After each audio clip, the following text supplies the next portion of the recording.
बंदी छोड़ सतगुरु रामपाल जी परमेश्वर जी की जय हो। भाइयों और बहनों, धरती ऊपर स्वर्ग इस पुस्तक पर वीडियो बनाने की श्रृंखला जारी है।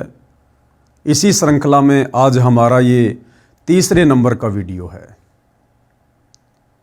पिछले वीडियो में हमने देखा कि किस प्रकार से धरती के ऊपर स्वर्ग जैसा माहौल स्थापित किया जा सकता है, और जब तक स्वर्ग जैसा माहौल स्थापित नहीं होगा इस पृथ्वी पर शांति नहीं हो सकती। समय समय पर लाखों लोगों ने प्रयास किया लेकिन वे सफल नहीं हो पाए। लाखों राजाओं ने इस पृथ्वी पर राज्य किया। उन्होंने भी कोशिशें की कि युद्ध के द्वारा, लड़ाई झगड़ों के द्वारा अत्याचारी लोगों को समाप्त कर दिया जाए, तो हो सकता है धरती पर स्वर्ग जैसा माहौल बन जाए। लेकिन लड़ाई झगड़े से, युद्ध से कभी भी शांति स्थापित नहीं हो सकती। उल्टा हाहाकार मच जाता है। उन राजाओं के प्रयत्नों से भी पृथ्वी पर स्वर्ग जैसा माहौल स्थापित नहीं हो पाया। उसके बाद अवतारों ने कोशिश की, पीर पैगंबरों ने कोशिश की। त्रेता युग में राम रावण युद्ध हुआ। रामचंद्र जी ने लाखों करोड़ों राक्षसों का वध किया। सोचा था अब ये पृथ्वी राक्षसों के अत्याचार से मुक्त हो जाएगी और शांति की स्थापना हो जाएगी, परंतु उनका वो प्रयास असफल रहा, क्योंकि लड़ाई झगड़े से कभी भी शांति स्थापित नहीं हो सकती। राम रावण युद्ध में करोड़ों लोग मारे गए, करोड़ों की संख्या में औरतें विधवा हुई, कई करोड़ों की संख्या में बच्चे अनाथ हुए, यतीम हुए। उनके सामने रोजी रोटी की समस्या पैदा हुई। बहुत सी माता बहनें अन्य लोगों की हवस का शिकार हुई, लेकिन शांति स्थापित नहीं हुई। उसके बाद द्वापर युग के अंत में महाभारत युद्ध हुआ। धर्म अधर्म की लड़ाई हुई। श्री कृष्ण जी ने सोचा था कि धरती पर शांति की स्थापना होगी, परंतु नहीं हुई। उस शांति स्थापना के चक्कर में जो युद्ध के माध्यम से, लड़ाई के माध्यम से श्री कृष्ण जी सोच रहे थे, खुद श्री कृष्ण जी का यादव कुल समाप्त हो गया। उनके खुद के बेटा बेटी, भाई बंधु, रिश्तेदार, पत्नियां, यहां तक कि खुद श्री कृष्ण जी भी समाप्त हो गए, परंतु शांति की स्थापना नहीं हो पाई। धरती पर स्वर्ग जैसा माहौल स्थापित नहीं हो पाया, क्योंकि लड़ाई झगड़ा, युद्ध शांति स्थापित करने का जरिया नहीं है। धरती पर स्वर्ग जैसा माहौल कब बनेगा, कैसे बनेगा? भाइयों और बहनों, इसकी जानकारी हमें ये पुस्तक दे रही है जिसका नाम है धरती ऊपर स्वर्ग। जब तक हम सत्संगी नहीं बनेंगे, घर घर में सत्संग नहीं होगा, जब तक हम अध्यात्म से नहीं जुड़ेंगे, हम पूर्ण तत्वदर्शी संत की शरण में आकर शास्त्र अनुकूल सत भक्ति नहीं करेंगे, तब तक भाइयों और बहनों धरती पर स्वर्ग जैसा माहौल स्थापित नहीं हो सकता। सतयुग, त्रेता, द्वापर और कलयुग लगभग 5,500 वर्ष बीत चुका है। शांति की बजाय उल्टी अशांति पैदा होती जा रही है। लेकिन अब इस समय, जिसको भक्ति युग कहते हैं, कलयुग की बिचली पीढ़ी का समय, इस समय भाइयों और बहनों अध्यात्म के बलबूते पर, शास्त्र अनुकूल सत भक्ति के बलबूते पर, सतगुरु रामपाल जी के अथक प्रयासों से, उनके आशीर्वाद से अब ये धरती स्वर्ग समान बनेगी। अब इस धरती पर हजारों वर्षों के लिए सतयुग जैसा माहौल कायम होगा। भारत विश्व गुरु बनेगा, भारत धर्म गुरु बनेगा। घर घर में भक्ति होगी, घर घर में धार्मिक अनुष्ठान होंगे। इंसान नेक नीति और ईमानदारी से अपना जीवन यापन करेंगे। अब यह धरती स्वर्ग समान बनेगी। तो इस पुस्तक के ऊपर 2 वीडियो बन चुके हैं। आज हमारा 3रे नंबर का वीडियो है। आगे ये पुस्तक हमें क्या कुछ विशेष जानकारी दे रही है। धरती ऊपर स्वर्ग कैसे बना। हमारे नियम यानी सतगुरु रामपाल जी से उपदेश लेने के बाद उनके भक्तों के लिए जो आवश्यक नियम होते हैं, मर्यादाएं होती हैं, जिनका अंतिम श्वास तक पालन करना होता है, वो क्या कुछ है। और जो व्यक्ति सतगुरु रामपाल जी से उपदेश लेकर इन तमाम मर्यादाओं में रहकर भक्ति शुरू कर देता है, उस व्यक्ति के लिए, उस परिवार के लिए उसी दिन से ये धरती स्वर्ग समान बन जाती है। वो परिवार एक प्रकार से ऋषि परिवार बन जाता है, देव परिवार बन जाता है। किसी नशीले पदार्थ का सेवन नहीं करते, यानी किसी प्रकार का नशा नहीं करते। अगर धरती को स्वर्ग समान बनाना है तो ये पहला नियम है, आपने नशे को त्यागना पड़ेगा। मीठी सुपारी से लेकर बड़े से बड़ा नशा, जिसकी आज दुनिया आदी हो चुकी है अध्यात्म के अभाव के कारण, सच्चे सतगुरु की सुसंगति के अभाव के कारण। तमाम प्रकार के नशे, बीड़ी, गुटखा, जर्दा, पान मसाला, तमाकू, शराब, बियर, भांग, धतूरा, अफीम, गांजा, हुला सूंघना, जितने भी प्रकार के नशे वर्तमान में दुनिया कर रही है, आपने नशा करने वालों का सहयोग भी नहीं करना है। तब जाकर आपका परिवार, आपका गांव, आपका समाज धीरे धीरे स्वर्ग जैसे माहौल की तरफ बढ़ेगा। ये पहला नियम है। नंबर 2, तंबाकू का सेवन नहीं करते। सतगुरु रामपाल जी के भगत तंबाकू का बिल्कुल भी प्रयोग नहीं करते। तंबाकू चाहे किसी भी रूप में क्यों ना हो, चाहे हुक्के के रूप में, चाहे सिगरेट के रूप में, चाहे बीड़ी के रूप में, चाहे जर्दे के रूप में। सतगुरु रामपाल जी से उपदेश लेने के बाद उनके फॉलोअर तंबाकू का बिल्कुल भी सेवन नहीं करते हैं। नंबर 3, दहेज नहीं देते हैं, वह ना लेते हैं। शादी विवाह में दहेज के नाम पर ना ही तो हम 1 रुपया देते हैं और ना 1 रुपया लड़की वाले से लेते हैं। ना दुनिया भर का पाखंड और आडंबर करते हैं जो सामाजिक परंपराओं के तहत की जाने वाले शादी विवाह में होता है, जैसे डीजे बजाना, बैंड बाजा बजाना, दुनिया भर के जेवर गहने बनवाना, पंडित को बुलवाना, घोड़ी पर चढ़कर जाना, बारातियों की भीड़ इकट्ठी कर देना, 56 प्रकार के आइटम तैयार कर देना। सतगुरु रामपाल जी के भगत सिंपल तरीके से, वैदिक विधि से मात्र 17 मिनट में बिना किसी दहेज के, बिना किसी खर्चे के, बिना किसी दिखावे के शादी को संपन्न कर लेते हैं। नंबर 4, विवाह में 1 पैसा भी खर्च नहीं करते हैं। नंबर 5, चोरी, ठगी, जारी यानी पर स्त्री गमन से डरते हैं।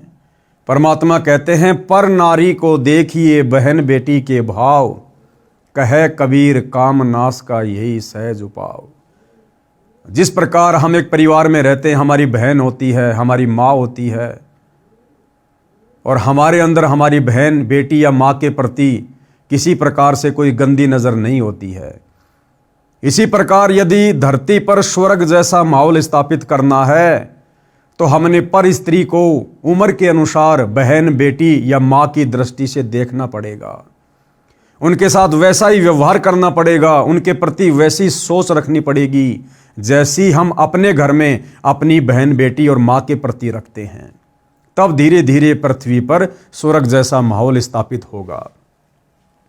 ना रिश्वत लेते हैं ना देते हैं, ना रिश्वत लेते हैं ना देते हैं, अर्थात ना ही तो गलत काम करेंगे और ना गलत कार्य करने में किसी को सहयोग देंगे। नंबर 6, परमात्मा का नाम जपते हैं।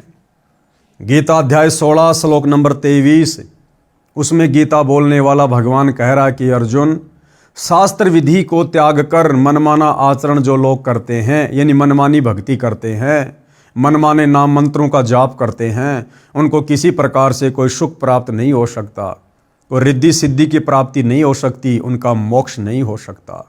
तो सतगुरु रामपाल जी से उपदेश लेने के बाद हम जितने भी उनके फॉलोअर हैं, हम शास्त्र विधि को त्याग कर मनमाना आचरण नहीं करते, बल्कि शास्त्र अनुकूल भक्ति और धर्म कर्म करते हैं, जिससे हमें शीघ्र उस भक्ति का लाभ मिलता है।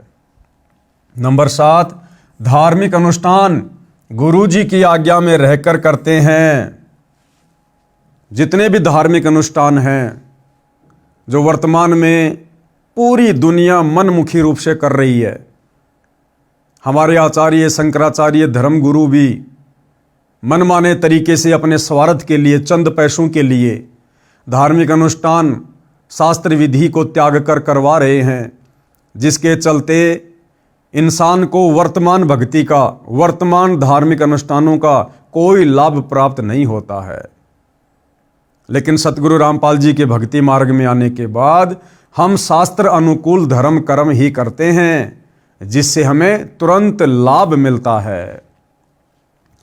ऐसे धरती ऊपर स्वर्ग बना है, कलयुग में सतयुग बनेगा। इस प्रकार से भाइयों और बहनों धीरे धीरे धीरे धीरे शास्त्र अनुकूल सत भक्ति और पांचों यज्ञ, एक यज्ञ है ज्ञान की, दूजी यज्ञ है ध्यान, तीजी यज्ञ है हवन की, चौथी यज्ञ प्रणाम और पांचवी यज्ञ है धर्म की। ये 5 यज्ञ वर्तमान में पूरी पृथ्वी पर केवल सतगुरु रामपाल जी के द्वारा अपने शिष्यों को प्रदान की जाती है। त्रिकाल संध्या पूरी पृथ्वी पर सतगुरु रामपाल जी के द्वारा केवल अपने शिष्यों को दी गई है, और इस विधि विधान अनुसार ये भक्ति इस पूरी पृथ्वी पर केवल सतगुरु रामपाल जी के भगत ही कर रहे हैं।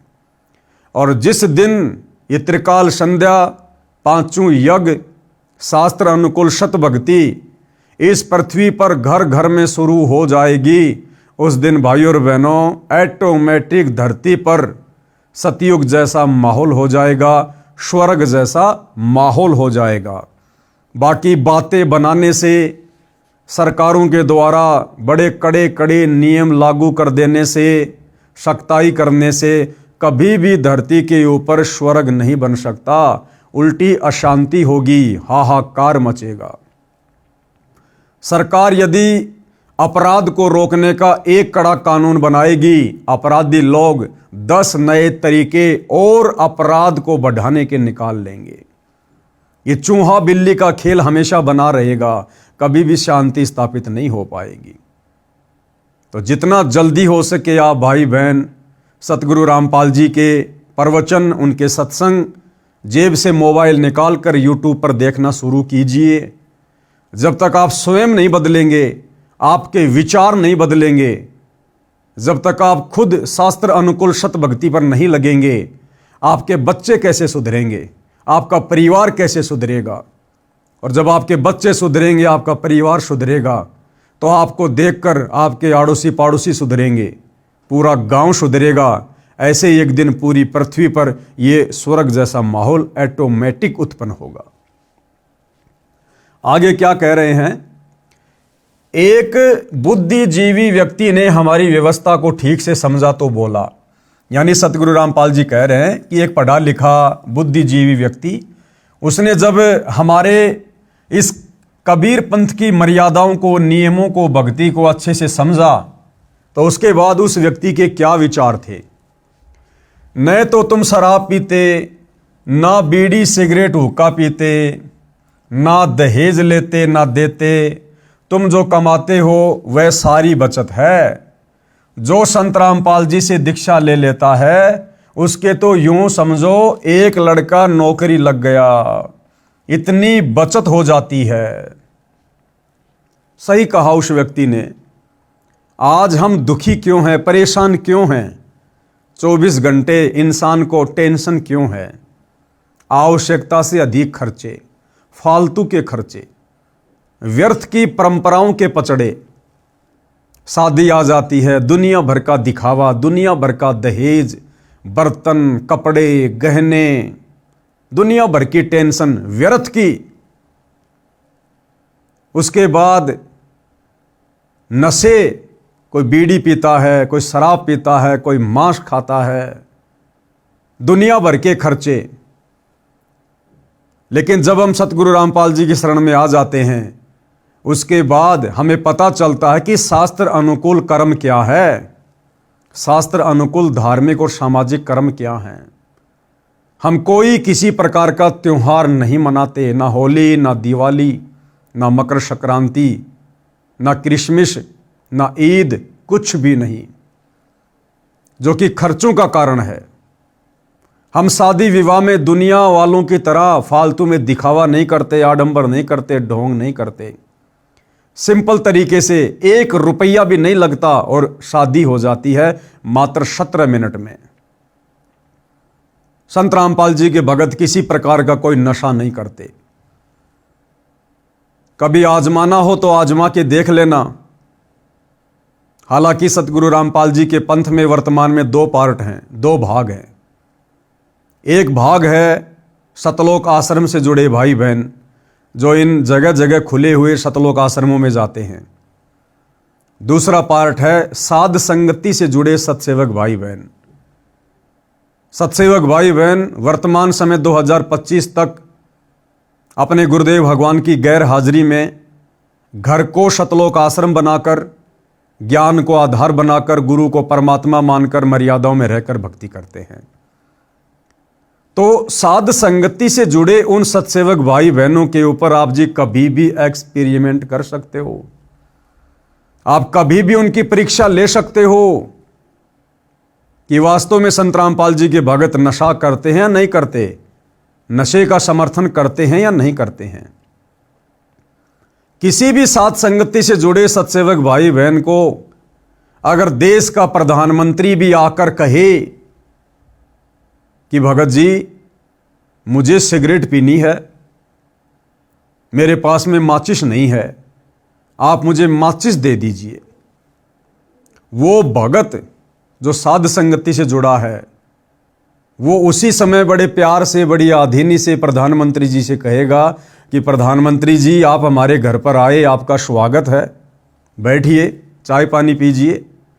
परंतु गलत कार्य में हमारे गुरुदेव के आदेश अनुसार हम आपका किसी प्रकार से कोई सहयोग नहीं करेंगे। आप यदि अपनी प्रधानमंत्री की कुर्सी भी हमें दे दें एक माचिस के बदले में, माचिस तो छोड़िए, हम आपको माचिस की एक सीख भी निकालकर बीड़ी पीने के लिए नहीं दे सकते। हाँ, आपको खाना बनाना है, दूध गर्म करना है, शौक से लीजिए, हम कर देंगे आपका दूध गर्म, नो प्रॉब्लम। परंतु बुराइयों में सहयोग के लिए हम आपका 1% भी सहयोग नहीं करेंगे। आप चाहे देश के प्रधानमंत्री हो, चाहे देवताओं के प्रधानमंत्री हो, हमारे लिए हमारे गुरुदेव भगवान के नियम सर्वोपरि हैं। हमारे गुरुदेव भगवान का भक्ति विधान सर्वोपरि है, जिस संविधान से पूरी सृष्टि चल रही है, हम उस संविधान को फॉलो करेंगे।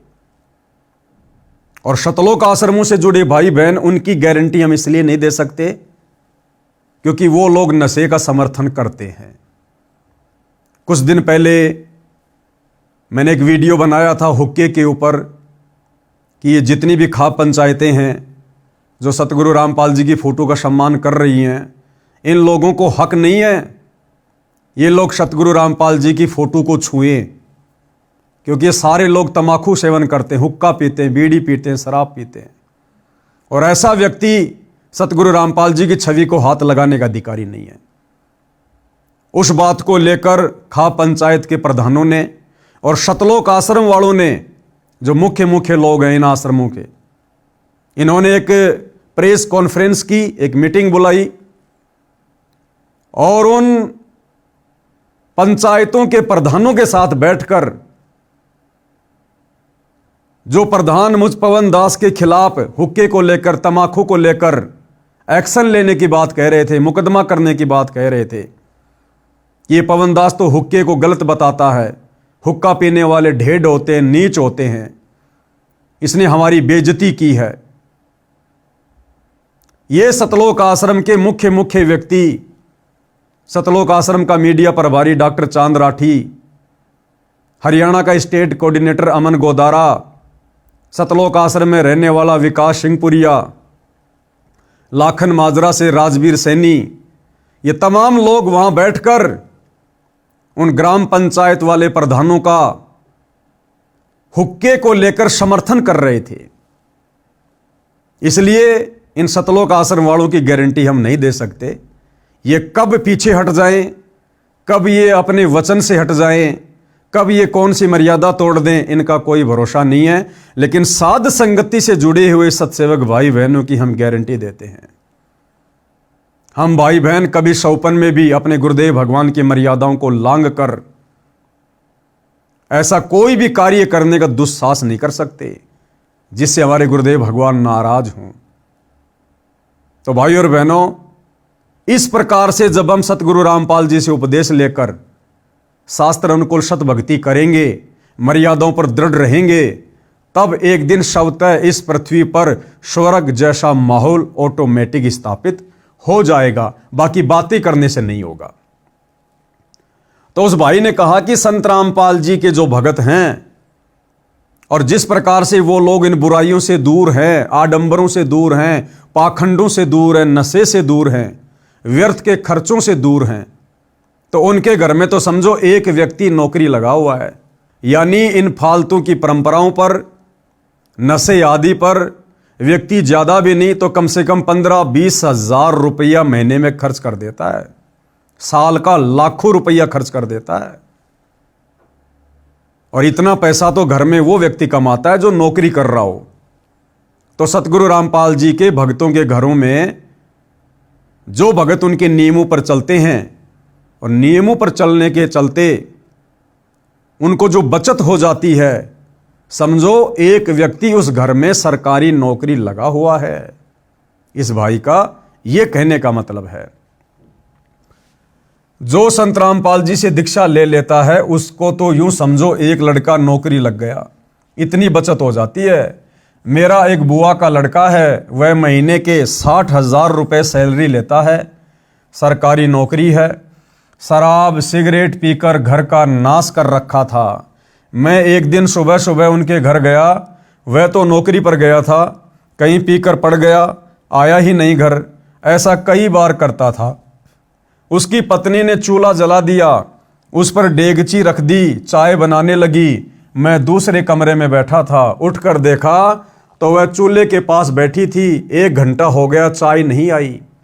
तब मेरी बुआ, उस शराबी की माता जो दूसरे लड़के के साथ रहती थी, आई, बोली उठ ले, कितकी चाय पीवेगा, न चीनी है, न दूध है, न चाय, न पत्ती, नाश कर रखा है लड़के ने।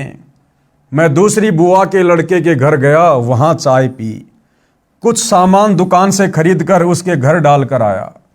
उसकी पत्नी रो रही थी, मैं चला गया। 6 महीने बाद फिर जाना हो गया। मैं देखकर आश्चर्यचकित था कि इतना अच्छा मकान रिपेयर, लिपाई, सफेदी करके सुधार रखा था। घर में सब सुविधा का सामान था।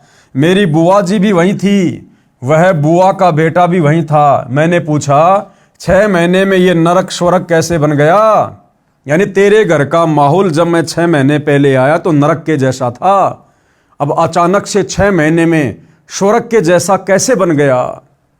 क्योंकि उसने सतगुरु रामपाल जी के ज्ञान को समझकर उनसे उपदेश ले लिया था और तमाम प्रकार की बुराइयों से अपना पीछा छुड़वा लिया था।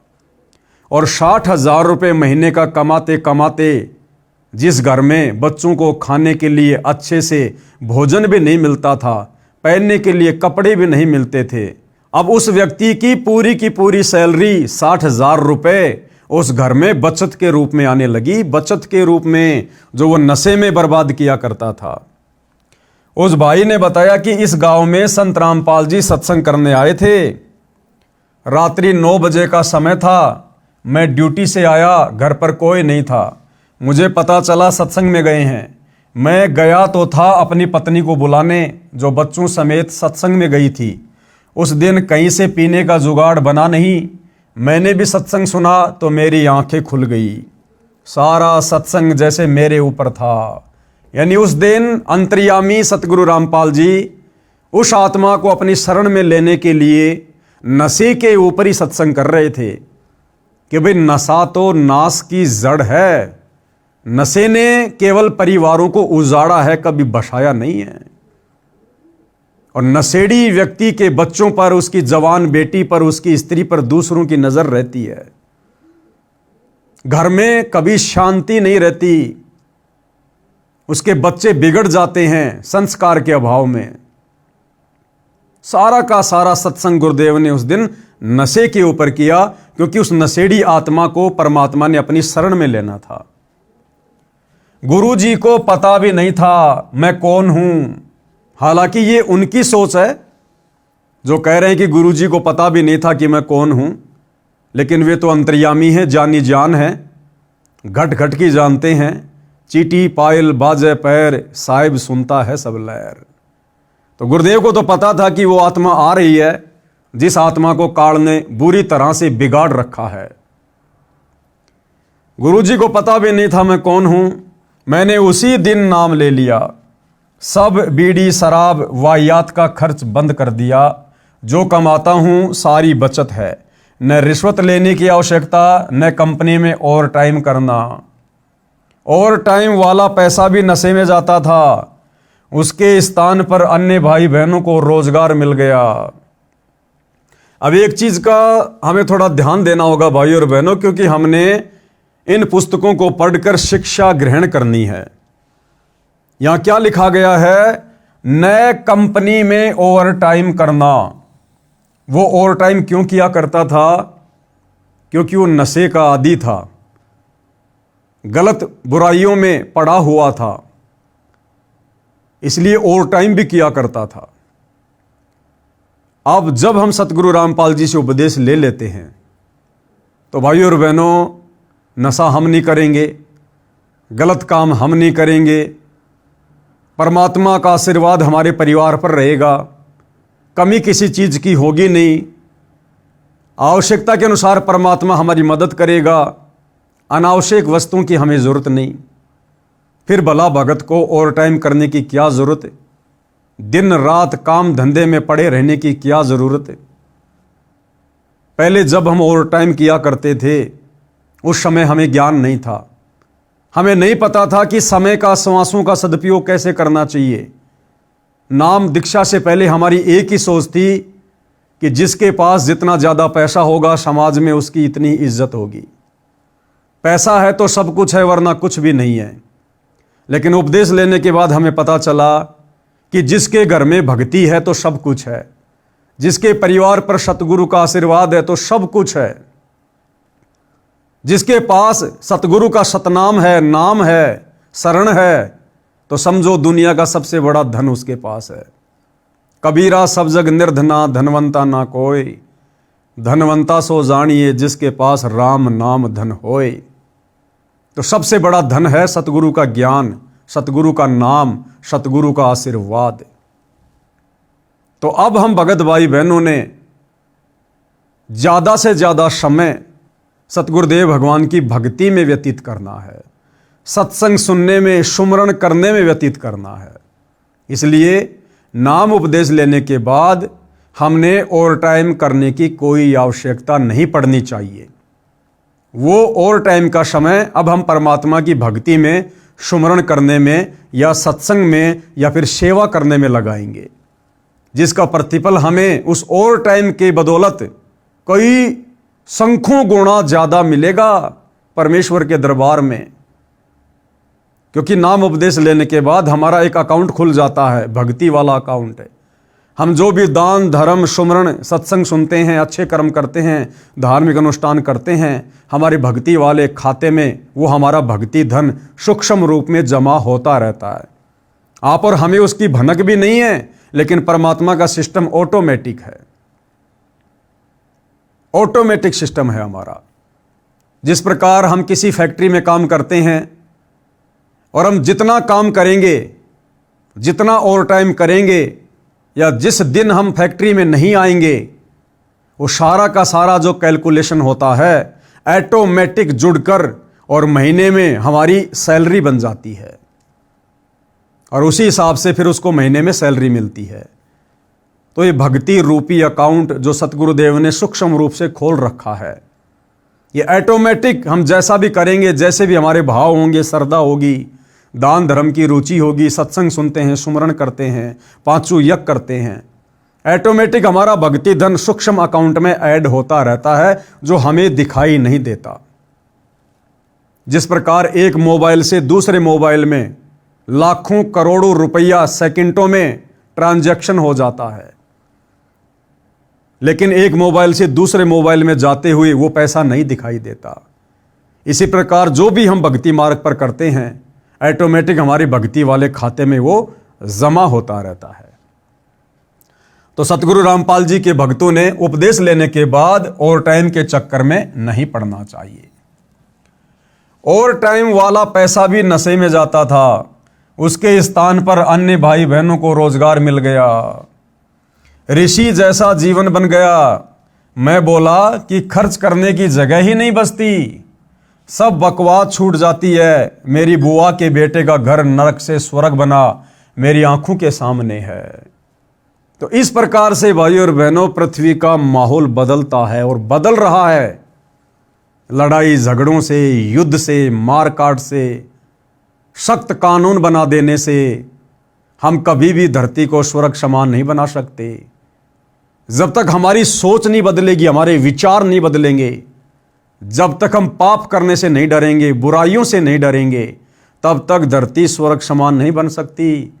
और ये सब कुछ होगा सत्संग सुनने से, सच्चे सतगुरु की शरण में आकर सत भक्ति करने से, उनके आशीर्वाद से सब कुछ परिवर्तन होगा।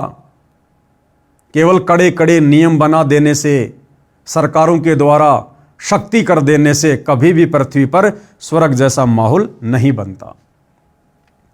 प्रश्न फिर आगे किसी ने प्रश्न किया, आप श्रृंगार करना भी बंद करते हो?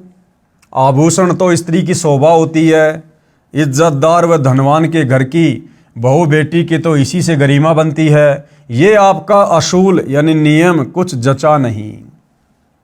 क्या सवाल किया कि जी आपके मार्ग में, आपके पंथ में जो भगत उपदेश ले लेता है, उसके बाद आपके नियम अनुसार वो माता बहनें सोने चांदी के या आर्टिफिशियल नकली किसी प्रकार के गहने नहीं पहनती हैं।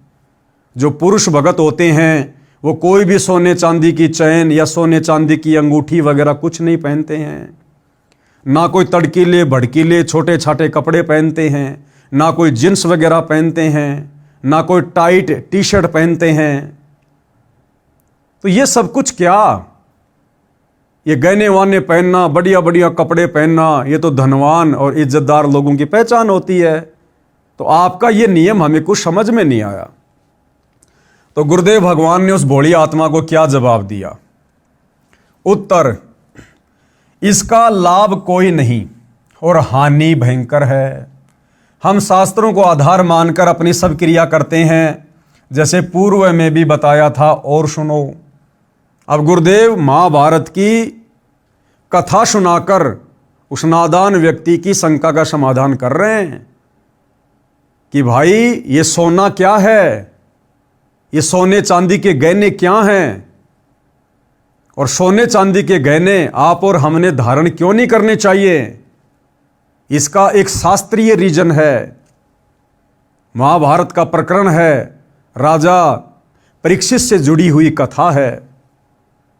और इस कथा से उन तमाम भगत भाई बहनों ने भी शिक्षा लेनी है। और इस कथा को सुनकर आज से ही किसी भी प्रकार के गहने, चाहे सोने के हों, चांदी के हों, आर्टिफिशियल हों, पहनने छोड़ देने हैं। यदि आपने अपनी भक्ति सफल करनी है, यदि आपने इसी कलयुग की पिछली पीढ़ी में सतगुरु के रहते सहते मोक्ष प्राप्त करना है तो सोना क्यों नहीं पहनना चाहिए? महाभारत में कथा है जो इस प्रकार है। राजा परीक्षित के समय उसके राज्य में बहुत सारी अप्रिय घटनाएं घटित होने लगी। राजा ने ज्योतिषियों से कारण जाना, उन्होंने बताया कि कलयुग की शुरुआत हो चुकी है, यह कलयुग के कारण हो रहा है। राजा ने पंडितों से समाधान पूछा तो बताया, हम कलयुग को कील देंगे यानी बांध देंगे, हम उसका अनुष्ठान जानते हैं। राजा परीक्षित ने सब सामग्री मंगाकर कलयुग को समाप्त करने के मकसद से एक अनुष्ठान करवाया। कलयुग परेशान हो गया। राजा परीक्षित से हाथ जोड़कर अपनी जिंदगी की भीख मांगी, कहा मुझे भी कहीं जगह दे दो। राजा परीक्षित ने उसको इस शर्त पर छोड़ा कि तू इन इन स्थानों पर रहना। जब कलयुग का प्रभाव द्वापर युग के अंत में बहुत ज्यादा बढ़ने लगा तो राजा परीक्षित ने अपने धर्म गुरुओं से, ऋषि मुनियों से इसका समाधान चाहा। तो ऋषि मुनियों ने कहा, जी चाहे कितनी बड़ी आपत्ति हो, कितनी बड़ी समस्या हो, भक्ति से दूर होती है।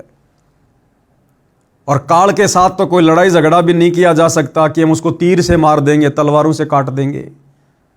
तो भक्ति ही एकमात्र विकल्प है, सबसे बड़ा अस्त्र है, शस्त्र है किसी भी बुराई का अंत करने का, किसी पर भी विजय प्राप्त करने का। तो ऋषि मुनियों ने कहा कि महाराज जी धार्मिक अनुष्ठान करवाओ, धार्मिक अनुष्ठान से वो काल बंध जाएगा, विवश हो जाएगा, निष्क्रिय हो जाएगा। और राजा परीक्षित ने ऐसा ही किया, धर्म कर्म बहुत तेज कर दिया, सबसे करवाना शुरू करवा दिया। उसके बाद वो कलयुग दुखी हो गया और कलयुग ने हाथ जोड़कर राजा परीक्षित से कहा कि महाराज मुझे भी तो कहीं रहने की जगह दो, क्योंकि ये कलयुग शुरू हो रहा है और इस कलयुग में मैंने धरती पर आना ही आना है। महाराज यदि आप इसी प्रकार से धार्मिक अनुष्ठान करवाते रहे तो मेरे लिए तो कहीं कोई जगह नहीं बचेगी, तो मुझे भी कहीं रहने की जगह दो। तो राजा परीक्षित ने उसे कहां कहां निवास करने की इजाजत दी, कलयुग यानी काल को। तो काल इस पृथ्वी पर किन किन जगहों पर निवास करता है, किन किन धातुओं में निवास करता है। सबसे पहला शराब सेवन करने वालों के पास। तो राजा परीक्षित ने क्या कहा कि हे कलयुग, हे काल, अगर तुझे मेरे राज्य में रहना है, इस पृथ्वी पर रहना है, तो तू कहां रह सकता है? जहां पर लोग शराब का सेवन करते हैं, जहां पर शराब बनाई जाती है, जिस घर में शराब का सेवन होता है, जो व्यक्ति शराब का सेवन करता है, तू वहां पर निवास कर सकता है। तो भाई और बहनों, जिस परिवार में कोई व्यक्ति शराब पीता है या शराब का ठेका है, शराब की फैक्ट्री है, वहां पर साक्षात काल बैठा हुआ। काल कभी भी कोई भी अप्रिय घटना उन जगहों पर घटित हो सकती है, क्योंकि शराब पीने के बाद इंसान मति भ्रष्ट हो जाता है, राक्षस हो जाता है इंसान। परमात्मा कहते हैं, मांस खाए वो ढेढ़ सब और मद पीवे सो नीच। मद यानी शराब, शराब पीने वाला नीच होता है। मांस खाए वो ढेढ़ सब और मद पीवे सो नीच, और कुल की दुर्मति पर हरे भाई राम कहे सो ऊंच। तो सबसे पहले काल कहां निवास करता है? शराब सेवन करने वालों के पास। इसलिए सतगुरु रामपाल जी का नियम है कि उनसे उपदेश लेने के बाद उनका कोई भी भगत खुद तो शराब पिएगा नहीं, शराब पीने वालों का सहयोग भी नहीं करेगा। ना शराब के लिए पैसा देना, ना किसी को शराब खरीद कर लाकर देना। ये नियम है सतगुरु रामपाल जी का। नंबर 2, जहां पर काल निवास करता है, स्वर्ण यानी गोल्ड यानी सोना।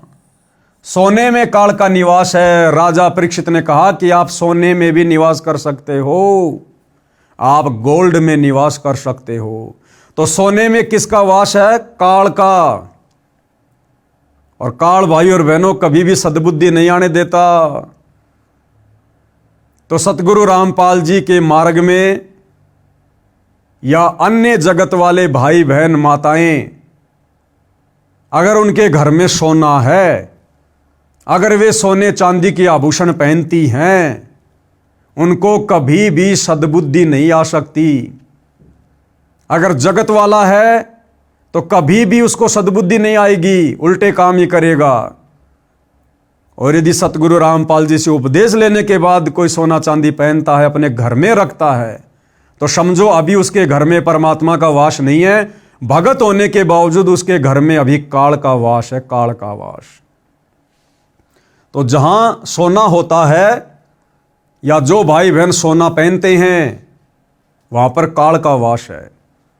और सतगुरु रामपाल जी ने अपने भक्तों को सख्त हिदायत दी हुई है कि सोना पहनना तो दूर, सोने को तो घर में भी नहीं रखना चाहिए। एक छोटा सा सत्संग आपको सतगुरु रामपाल जी के मुख कमल से सुना देते हैं, सुनिएगा। भक्ति बिना क्या होते हैं ये भरम रहा संसारे, रति कंचन पाया नहीं रावण चलती बार। सर्व सोने की लंका थी, किसा को बद्दी था, करके भक्ति सिद्धि प्राप्त रिद्धि प्राप्त करके, और सोने की लंका जैसे हम गारा की ईंट पका के और मकान बनाते हैं, वो सोने की ईंट बना के, छोटी छोटी ईंटें होती थी पहले, और उनसे सोने ही की वो गारा बना के और महल बनवा रखे थे उसने। इतना धनी था। और आप दौरे मुश्किल से 50-20 ग्राम 20 तोले सोना होगा थर, बुढ़ा बुढ़ा सेठ होगा जिस पर 20-30-40 तोले सोना हो गया। कहते वो रति नहीं लेके गए, ग्राम भी नहीं ले जा सका, तुम कहां ले जा सकोगे और के कला तोड़ दोगे 40 तोले सोने में। ये तो खाम खागा सर दर्द है। सोना तो घर में बना रखना चाहिए आपने, और ना इसको पहनना चाहिए। क्या फायदा, कान में डाल लिया, कान आंख नाक में डाल लिया, 36 पंगे कड़े बना लिए। परमात्मा ने इतना सुंदर शरीर दे रखे, इस पर आडंबर करने की कतई जरूरत नहीं। इसे भगवान रुष्ट होता है। भगवान की भक्ति करें, चाहे किसा भी शरीर है, काला है, गोरा है, जैसा भी मालिक ने दिया है, इसमें हम परमात्मा पा सकते हैं। इस काया का गर्व ना करियो के काला के गोरा रे, और बिना भजन कुछ काम नहीं आवे, चाहे एतर छड़को चारों हो रे। तो पुणात्माओं धीरे धीरे, क्योंकि हम इतने इस सामाजिक माहौल में हम इतने गहरे चले गए कि वहां से वापस आना अपनी पटरी पे हमारे लिए कठिन हो रहा है। हम दलदल में धस गए। लेकिन परमात्मा का सहारा आपको एक क्रेन का काम करेगा। तो भाइयों और बहनों, ये नियम है गुरुदेव भगवान का, क्योंकि सारे के सारे नियम फॉर्म पर लिखकर, पुस्तक में लिखकर भगत को नहीं दिए जा सकते। नाम दीक्षा के समय हमें जो नियम बताए जाते हैं, जो मर्यादा बताई जाती है, वो केवल शुरुआती हैं। अगर सारे नियम बता दिए जाएं, हम भक्ति भी ना करें। इसलिए हमारी छोटी बुद्धि को देखते हुए सतगुरु ने केवल भक्ति को शुरू करवाने के लिए छोटे मोटे नियम ही हमें दिए फॉर्म पर लिखकर। फिर सतगुरु ने बताया कि बच्चों, जब तुम सत्संग सुनोगे, सत्संग के माध्यम से फिर तुम्हें नियम और मर्यादाओं का पता चलेगा, और जब तुम तमाम प्रकार की नियम और मर्यादाओं को निभाओगे, तब तुम्हारी भक्ति सही प्रकार से सफल होगी। तो सतगुरु रामपाल जी के भक्तों ने यदि सफल करनी है भक्ति और प्राप्त करना है मोक्ष, तो भाई सोना चांदी पहनना तो दूर, सोना चांदी भगत के घर में भी नहीं रहना चाहिए। मान लीजिए कुछ माता बहनें ऐसी हैं जो अपने सास ससुर के पराधीन हैं, माता पिता के पराधीन हैं, अपने पति के पराधीन है, और वो कहती है कि हम सोना बेच नहीं सकते। कोई बात नहीं, अगर आपके घर के मुखिया, आपके सास ससुर, आपके पति अगर सोना बेचने नहीं देते हैं, तो कम से कम आपने तो सोना पहनना छोड़ना ही पड़ेगा। उसके लिए चाहे आपको सास ससुर की मार खानी पड़े, चाहे अपने पति की मार खानी पड़े। अगर गुरु वचन निभाना है, भक्ति सफल करनी है, तो भाई संघर्ष करना पड़ेगा। काल आपको इतनी आसानी से मर्यादाओं में रहकर भक्ति नहीं करने देगा। यदि आप सोना बेच नहीं सकती हैं, तो आपने सोने को पहनना छोड़ना पड़ेगा। और यदि आप परिवार की मुखिया हैं, आपके ऊपर किसी का कोई दबाव नहीं है, कोई प्रेशर नहीं है, तो ऐसे में ना आपने सोना पहनना है और ना आपने सोना अपने घर में रखना है। सोने को बेचकर आप परमात्मा की सेवा में लगा सकती हैं। सोने को बेचकर आप परिवार की आवश्यकता का सामान खरीद सकती हैं, बच्चों की स्कूल की फीस भर सकती हैं, उनके कपड़े ला सकती हैं, जो मर्जी वो पैसा फिर आप अपने घर में प्रयोग कीजिएगा, लेकिन सोना पहनना नहीं है। नंबर 3, जुआ खेल में जहां पर जुआ खेला जाता है वहां पर काल का प्रवेश है। इसलिए सतगुरु रामपाल जी के भक्ति मार्ग में जुआ तो छोड़ो, ताश खेलना, और यदि ताश कोई खेल रहा है उनके पास में खड़े होकर या बैठकर देखना भी सख्त मना है। ना जाने कब किस बात को लेकर उन काल प्रेरित लोगों में झगड़ा हो जाए, गाली गलोच हो जाए, किसी की मृत्यु हो जाए, और आप वहां बैठे थे, ताश देख रहे थे, आपको गवाह के रूप में पेश कर दिया जाएगा। इसलिए सतगुरु रामपाल जी के भक्तों ने, चाहे कोई जुआ खेल रहा है, चाहे कोई सट्टा लगा रहा है, चाहे कोई ताश खेल रहा है, आप और हमने खेलना तो बहुत दूर की बात है, हमने वहां बैठना भी नहीं है। ये सतगुरु का वचन है, वहां बैठने मात्र से सतगुरु का वचन टूटेगा, और सतगुरु का वचन टूट गया फिर हमारे पास में भला रह क्या गया। इतनी सावधानी हमने बरतनी है। नंबर 4, जहां पर काल का वास है, वैश्याओं के पास, जहां पर वैश्यावर्ती का धंधा होता है या जो व्यक्ति वैश्यावर्ती का धंधा करवाता है, ऐसी जगहों पर जाना, ऐसे व्यक्तियों के पास में बैठना सतगुरु रामपाल जी के पंथ में बिल्कुल निषेध है, मना है, क्योंकि इन तमाम प्रकार की जगहों पर काल प्रवेश करता है। तो जो भाई ये कह रहा था ना कि सोना चांदी पहनना तो धनवान घरों की बहन बेटियों की गरिमा होती है, भाई चाहे सोना पहनो, चाहे चांदी पहनो, जो मर्जी पहनो, बहन पहनो, भाई पहनो, सतगुरु रामपाल जी किसी का हाथ पकड़ने वाले नहीं हैं, केवल समझा सकते हैं, बता सकते हैं, और फिर आने वाले समय में उसके जो दुष्परिणाम होंगे वो फिर आपने स्वयं ही भुगतने पड़ेंगे। इसलिए समझदार भगत, समझदार व्यक्ति इस प्रकार की आपत्ति को कभी भी मोल नहीं लेगा, और इन तमाम प्रकार की बुराइयों से और जिन जगहों पर ये बुराइयां पनपती हैं, इन जगहों से दूर ही रहेगा। एक दिन राजा परीक्षित शिकार करने के लिए वन में गया, जंगल में गहरा चला गया, रास्ता भूल गया। राजा ने सिर के ऊपर सोने का मुकुट पहना था। कलयुग मक्खी बनकर राजा के सोने के मुकुट पर बैठ गया, क्योंकि आदेश तो राजा ने दिया था सोने में वास करने का। तो कलयुग यानी काल मक्खी बनकर राजा के सोने के मुकुट पर बैठ गया, और जैसे ही कलयुग बैठा राजा की बुद्धि भ्रष्ट हो गई, और राजा को क्या दुर्बुद्धि सूझी। एक ऋषि साधना कर रहा था, राजा ने आवाज लगाई कि ऋषि जी मैं मार्ग भूल गया हूं, मुझे मार्ग बता। ऋषि साधना में व्यस्त था, कोई उत्तर नहीं दिया। कई बार ऐसे ही कहा परंतु उत्तर नहीं मिला। कलयुग ने राजा की बुद्धि भ्रष्ट कर दी। राजा को अभिमान हुआ कि मैं राजा हूं और यह एक सामान्य व्यक्ति मेरा अनादर करके अपमान कर रहा है। अहंकार व्याप्त हो गया राजा परीक्षित में, जबकि राजा परीक्षित तो ऋषि मुनियों का, साधु संतों का बहुत ज्यादा आदर सत्कार किया करते थे, परंतु सोने के मुकुट में काल बैठ गया। चाहे सोने का मुकुट हो, चाहे सोने चांदी की अंगूठी हो, चाहे चैन हो, चाहे नाक का कांटा हो, चाहे कान की बाली हो, कुछ भी हो, चाहे 1 ग्राम हो, चाहे 1 किलो का मुकुट हो, सोना सोना ही है, चांदी चांदी ही है। आभूषण हमने धारण करने ही नहीं है।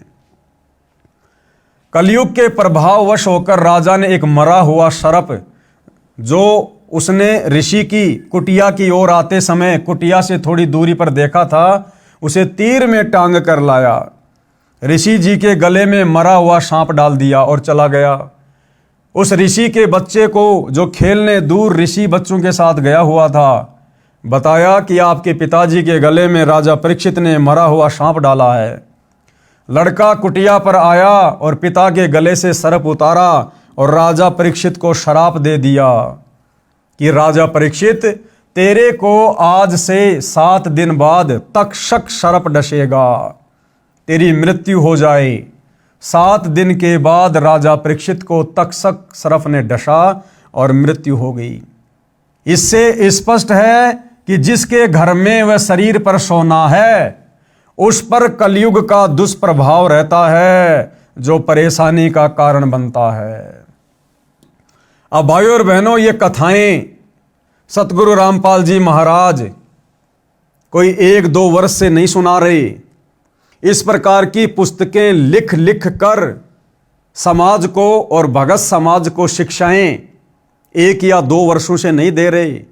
सन 1994 से सतगुरु रामपाल जी अपने भक्तों को इन कथाओं के माध्यम से ये शिक्षा देते आ रहे हैं कि बच्चों, आपने सोने चांदी के आभूषण धारण नहीं करने, सोना चांदी आपने घर में भी नहीं रखना है।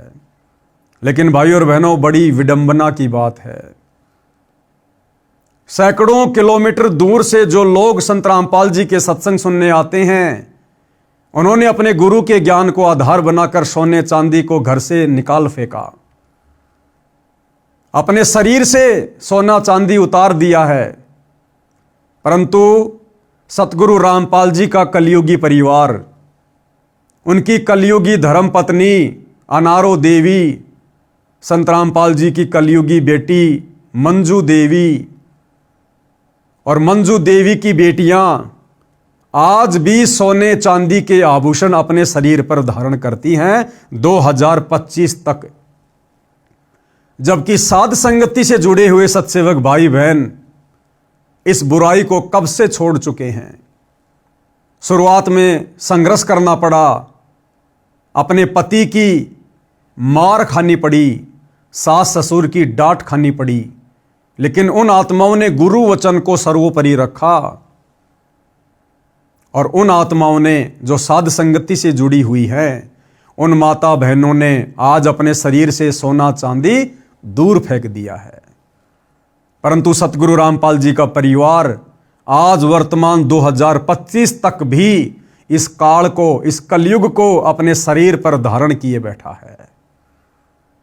अब जब सतगुरु रामपाल जी का परिवार ही सोना चांदी नहीं छोड़ रहा, पहनना नहीं छोड़ रहा, तो बाकी संगत को ये लोग किस मुंह से बोल सकते हैं।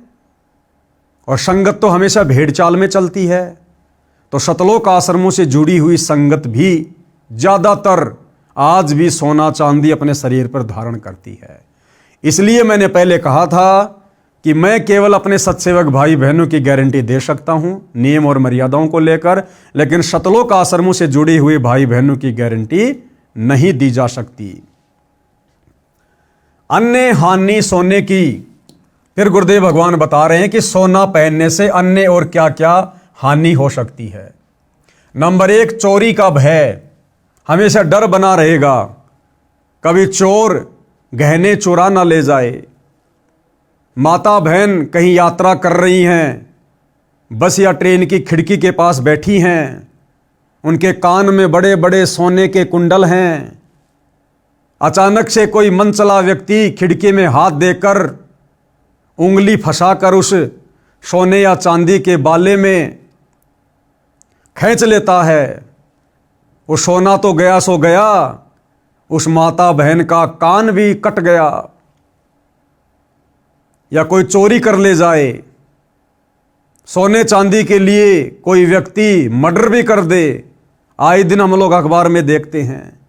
कुछ दिन पहले सोशल मीडिया पर देखा, एक औरत मजदूरी करने जाती थी, शायद राजस्थान से थी, उसके पैरों में चांदी के मोटे मोटे कड़े थे, क्योंकि राजस्थान में माता बहनें पुराने समय से चांदी के मोटे मोटे कड़े पहनती हैं। तो किसी व्यक्ति ने, क्योंकि कलयुग है भाइयों और बहनों, ज्यादातर को हराम की खाने की आदत है, उस माई के दोनों पैर काट दिए उस चांदी के कड़ों के लिए। वो बेचारी लहू लुहान पड़ी हुई है।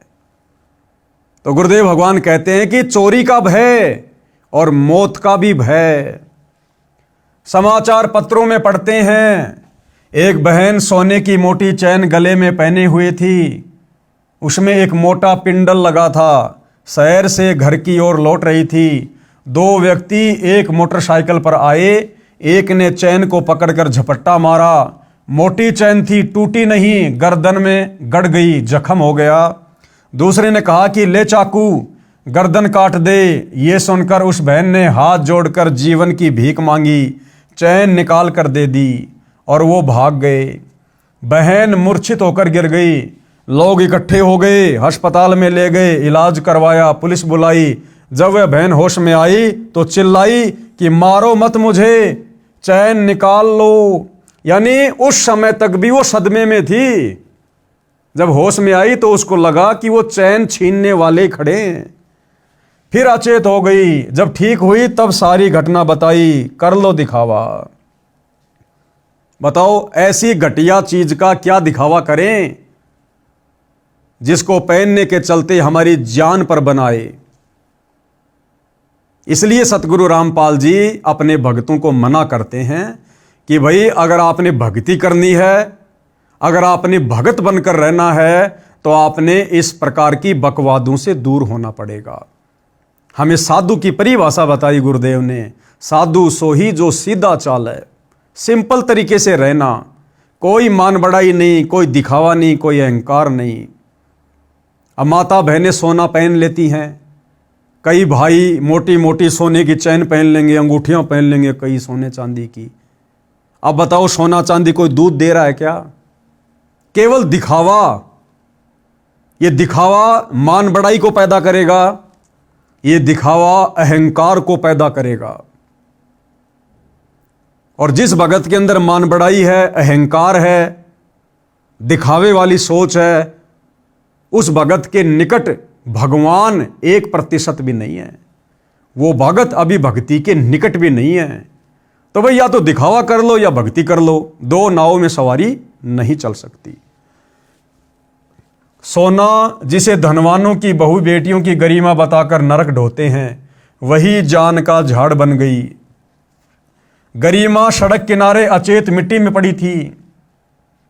वो बहन, वो बेटी जिसकी सोने की चैन झपट्टा मारने के कारण गले में जख्म हो गया था, कह रहे थे ना कि ये तो धनवान घरों की बहन बेटियों की गरिमा है। तो गुरुदेव कहते हैं वो गरिमा अब रोड के किनारे मिट्टी में अचेत होके पड़ी हुई है। आदमी उठाकर अस्पताल में ले गए, नहीं तो गर्दन से रक्त निकलता रहता और मर जाती।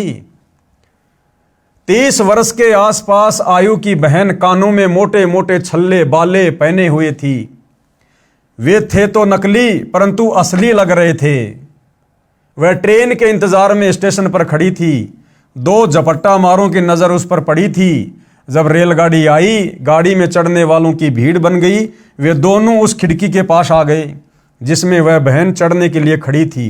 भीड़ बहुत थी। बहन डिब्बे में प्रवेश कर गई।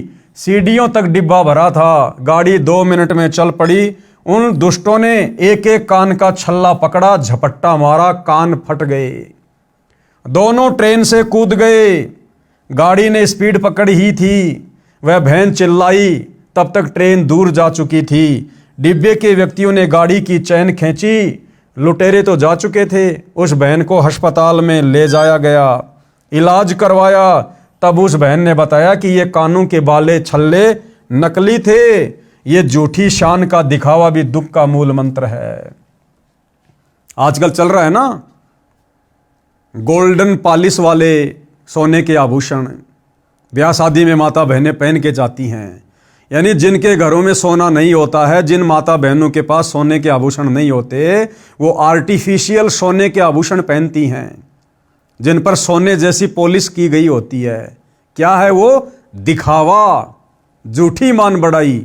अब इस दिखावे के चक्कर में वो कान के मोटे मोटे बाले जिन पर गोल्डन पॉलिश की हुई थी, उस बहन के लिए जान की आफत बन गए। अरे वो बाड़े कितने के होंगे? 100-200 रुपए के। और बहन के कान फट गए और इलाज करवाने में कई हजार रुपए उसने बर्बाद कर दिए होंगे। और जो पीड़ा सही, जो दुख सहा, वो अलग है। सिर्फ दिखावे के चक्कर में। इसलिए परमात्मा कहते हैं मान बढ़ाई से हैं दूर। कौन? परमात्मा।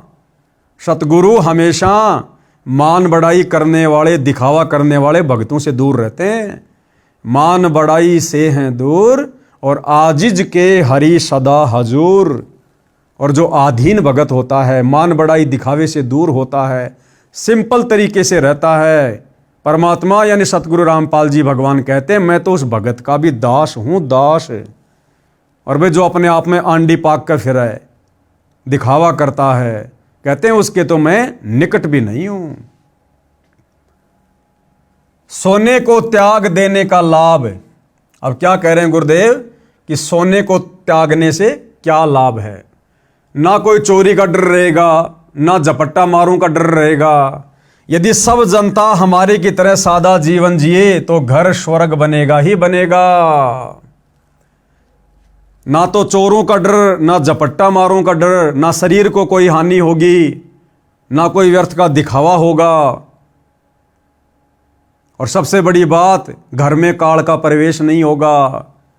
तो सतगुरु रामपाल जी भगवान कह रहे हैं अगर इस प्रकार से मेरे भक्तों की तरह जिस दिन ये सारी दुनिया वाले भक्ति लेकर भक्ति करेंगे, सादा जीवन जिएंगे, तो ये पृथ्वी ऑटोमेटिक स्वर्ग के जैसी बन जाएगी, स्वर्ग समान।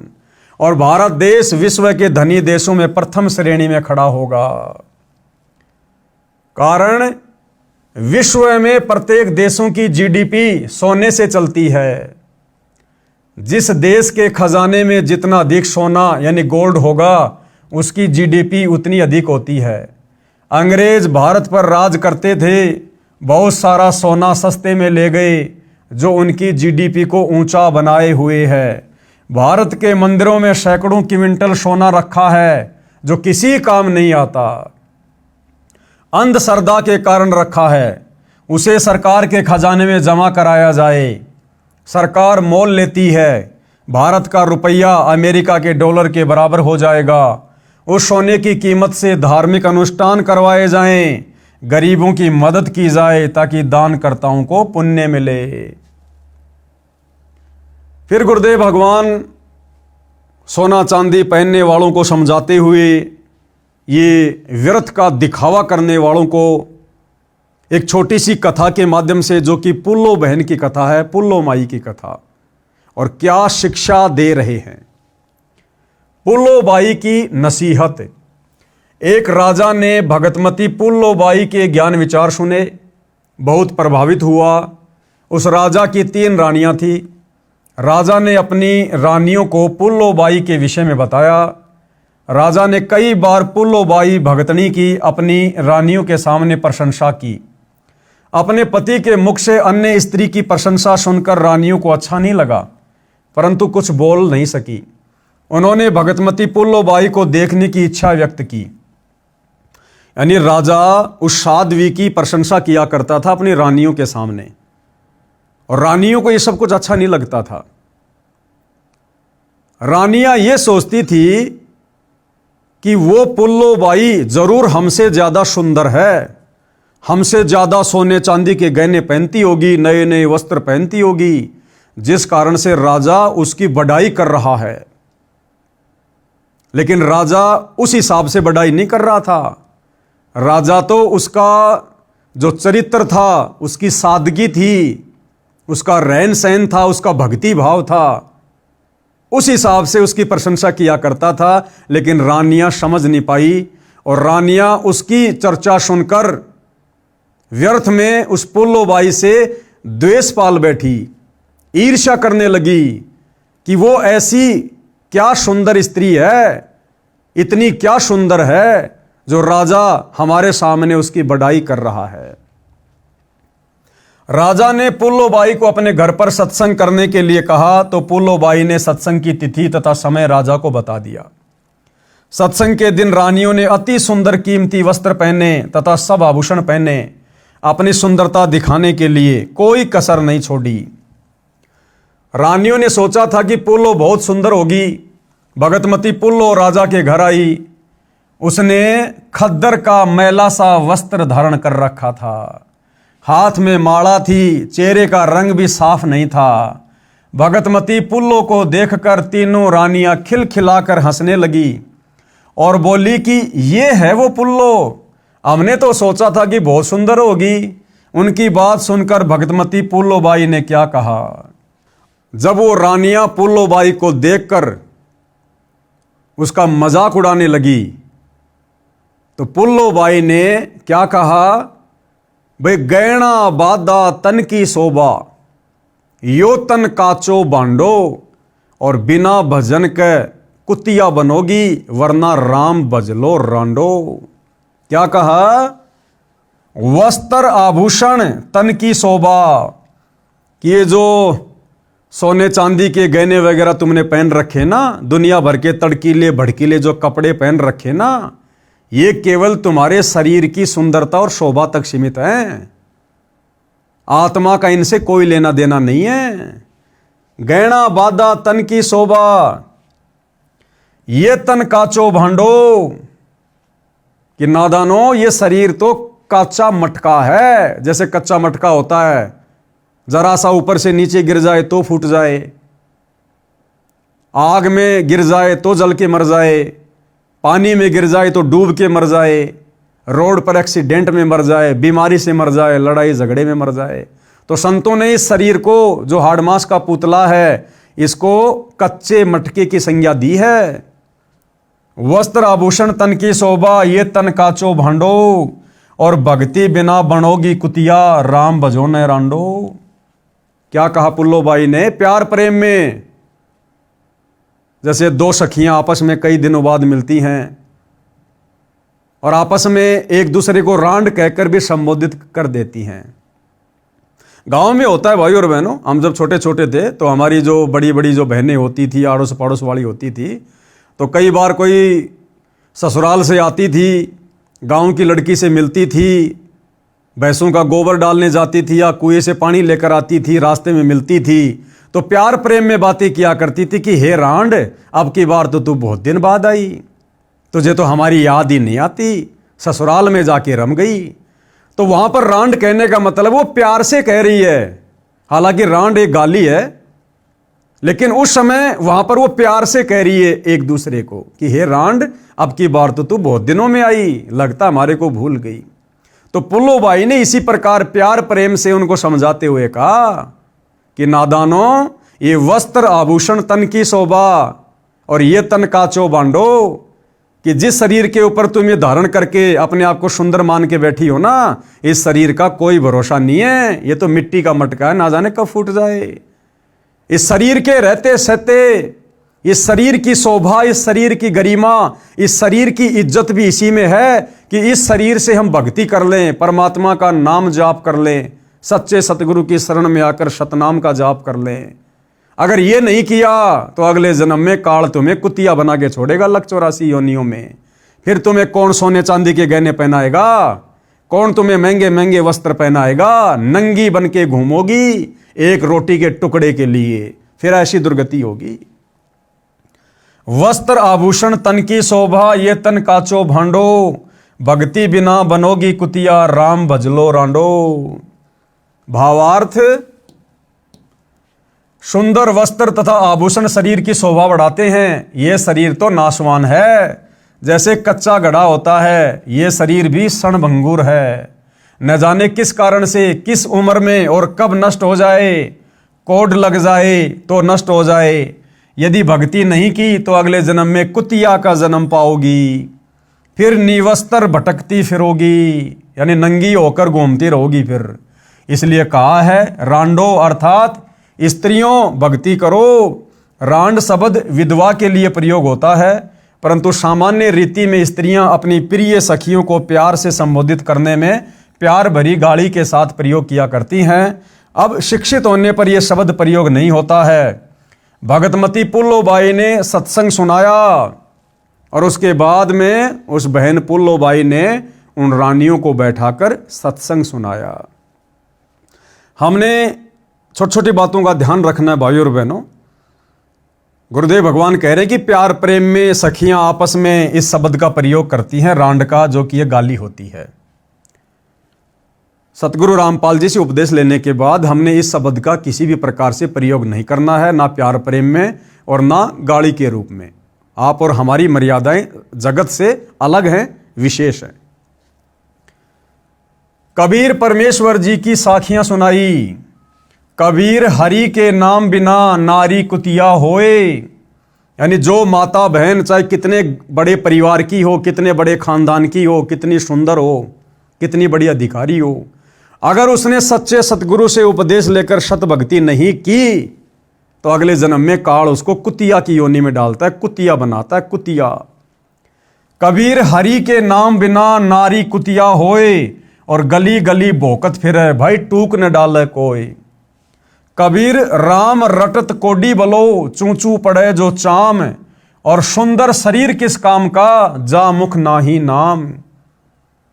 आप कितने बड़े पहलवान हैं, कितने सुंदर हैं, यदि आपके पास में सच्चा नाम नहीं है, शास्त्र अनुकूल भक्ति सच्चे सतगुरु से लेकर आप नहीं कर रहे हैं, तो कहते आपका जीवन व्यर्थ है, व्यर्थ। कबीर नहीं भरोसा देही का, विनस जाए छिनमाही। इस मिट्टी के शरीर का, इस देह का कोई भरोसा नहीं है, किस कारण से और कब और किस समय यह नष्ट हो जाए। विनस जाए छिनमाही, कहते हैं इसका एक ही यूज है, इसका एक ही इसका प्रयोग है। श्वास श्वास में नाम जपो, और यतन कुछ नहीं। श्वास श्वास में नाम जपो, और ये श्वास श्वास का नाम आज इस पूरी पृथ्वी पर केवल सतगुरु रामपाल जी के पास है। कबीर श्वास श्वास में नाम जपो, व्यर्था श्वास मत खो, भाई ना जाने इस श्वास का आवन हो कि ना हो। क्यों? क्योंकि ये श्वासें परमात्मा ने हमें गिन कर दी है, काउंट करके दी है, उससे ज़्यादा हम एक श्वास भी अपनी मर्जी से नहीं ले पाएंगे। तो जब तक शरीर में श्वास है, सच्चे सतगुरु की पहचान करके, और वे पहचान तो हो चुकी है, सच्चे सतगुरु ने आकर खुद अपनी पहचान बता दी है। लाखों भगत उनके अनुयायी बनकर अपनी श्वासों का सदुपयोग कर रहे हैं। ये उन लोगों के लिए शिक्षा है जो लोग अभी सतगुरु रामपाल जी के संपर्क में नहीं हैं, उनके सत्संग सुनकर उनके भक्ति मार्ग से नहीं जुड़े हैं। गरीब सर्व सोने की लंका थी, रावण से रणधीरम, भाई एक पलक में राज्य गया और जम के पड़े जंजीरम। परमात्मा हमें शिक्षा दे रहे कि नादानो, तुम तो ये छोटे मोटे 2-4 तोले के सोने के आभूषण पहनकर अपने आप को बहुत बड़े शहंशाह मान बैठे हो। कहते हैं लंका का राजा रावण, उसकी तो पूरी सोने की नगरी थी। रावण का महल गुरुदेव भगवान ने बताया सूक्ष्म वेद में 48 किलोमीटर ऊंची रावण के महल की सबसे ऊंची अटारी थी, 48 किलोमीटर। क्योंकि भैया 150 फुट तो उसकी हाइट थी, और कोई बड़ी बात नहीं है। उस समय सिद्धियां थी, सिद्धि शक्ति से वो अपने महलों में ऊपर नीचे आया जाया करते थे। क्योंकि रावण ने अपनी सिद्धि शक्ति से खुद भी उड़कर अपनी सेना को उड़ाकर और देवताओं के ऊपर धावा बोल दिया था। तो इसी प्रकार से वो सिद्धि शक्ति से अपने महल के ऊपर आया जाया करता था। जैसे आजकल लिफ्ट वगैरह लग गई है, उस समय सिद्धि शक्ति से आया जाया करते थे। तो रावण की तो 48 किलोमीटर ऊंची पूरी की पूरी लंका, उसका महल सोने का था, सोने का। कहते अंत समय में बिना भक्ति के वो एक सुई की नोक जितना सोना भी साथ नहीं ले जा सका, और अंत में कुत्ते वाली मौत हुई, दुर्गति से मरा वो बिना भक्ति के। तो आप और हमारी क्या औकात है कलयुग के जीवों की? आप और हमारे शरीर का इतना वजन नहीं है। इतना तो रावण एक बार में पेशाब कर दिया करता था, पेशाब। तो भाई और बहनों, आप और हमने इस मान बढ़ाई से, अहंकार से, दिखावे से दूर हटकर, और परमात्मा ने हमें जो दुनिया का सबसे अनमोल धन दे दिया, जो धन रावण के पास भी नहीं था, कंस के पास भी नहीं था, दुर्योधन के पास भी नहीं था। बड़े बड़े ऋषि मुनि महात्मा जंगलों में जा जाकर शरीर को गला गला के मर गए। बड़े बड़े साधु संत महात्मा ऋषि मुनि जंगलों में जा जाकर भक्ति कर करके शरीर को गला गला कर नष्ट हो गए। उनको भी ये धन नहीं मिला जो भक्ति रूपी धन, शास्त्र अनुकूल सत भक्ति रूपी धन आज सतगुरु रामपाल जी ने आप और हमें दे दिया। तो क्या मान बढ़ाई, क्या अहंकार, क्या दिखावा। अब तो अपनी आत्मा का कल्याण करवाना चाहिए, परमात्मा की भक्ति करनी चाहिए। सर्व सोने की लंका थी, रावण से रणधीरम, एक पलक में राज्य गया, जम के पड़े जंजीरम। गरीब मर्द गर्द में मिल गए, रावण से रणधीरम, कंस केश चानूर से हिरणाकुश बलबीरम। गरीब तेरी क्या बुनियाद है, जीव जन्म धर लेत, गरीब दास हरिनाम बिन खाली रह जा खेत। कि है नादान प्राणी, ये रावण, कंस, दुर्योधन, इनके आगे तेरी क्या औकात है? इनके पास तो सब कुछ था, इनके पास में तो बल भी था, धन भी था, सेना भी थी, सिद्धियां भी थी, और बिना भक्ति के अंत में इनकी भी कुत्ते वाली मौत हुई। फिर वर्तमान के कलयुग के इंसान तेरे पास भला है क्या? ना तू शरीर में उनके जैसा, ना तू धन में उनके जैसा, ना तेरे पास कोई सिद्धियां हैं। फिर तू किस बात का अहंकार कर रहा है, घमंड कर रहा है? हाथ में 5,000 का चांदी का ब्रासलेट बनवा लिया, दिन में 10 बार हाथ के झटके मार मार लोगों को दिखा रहा है, 2-4 अंगूठियां बनवा ली हैं। एक छोटा सा चुटकुला है कि दिखावा कितनी बुरी चीज है।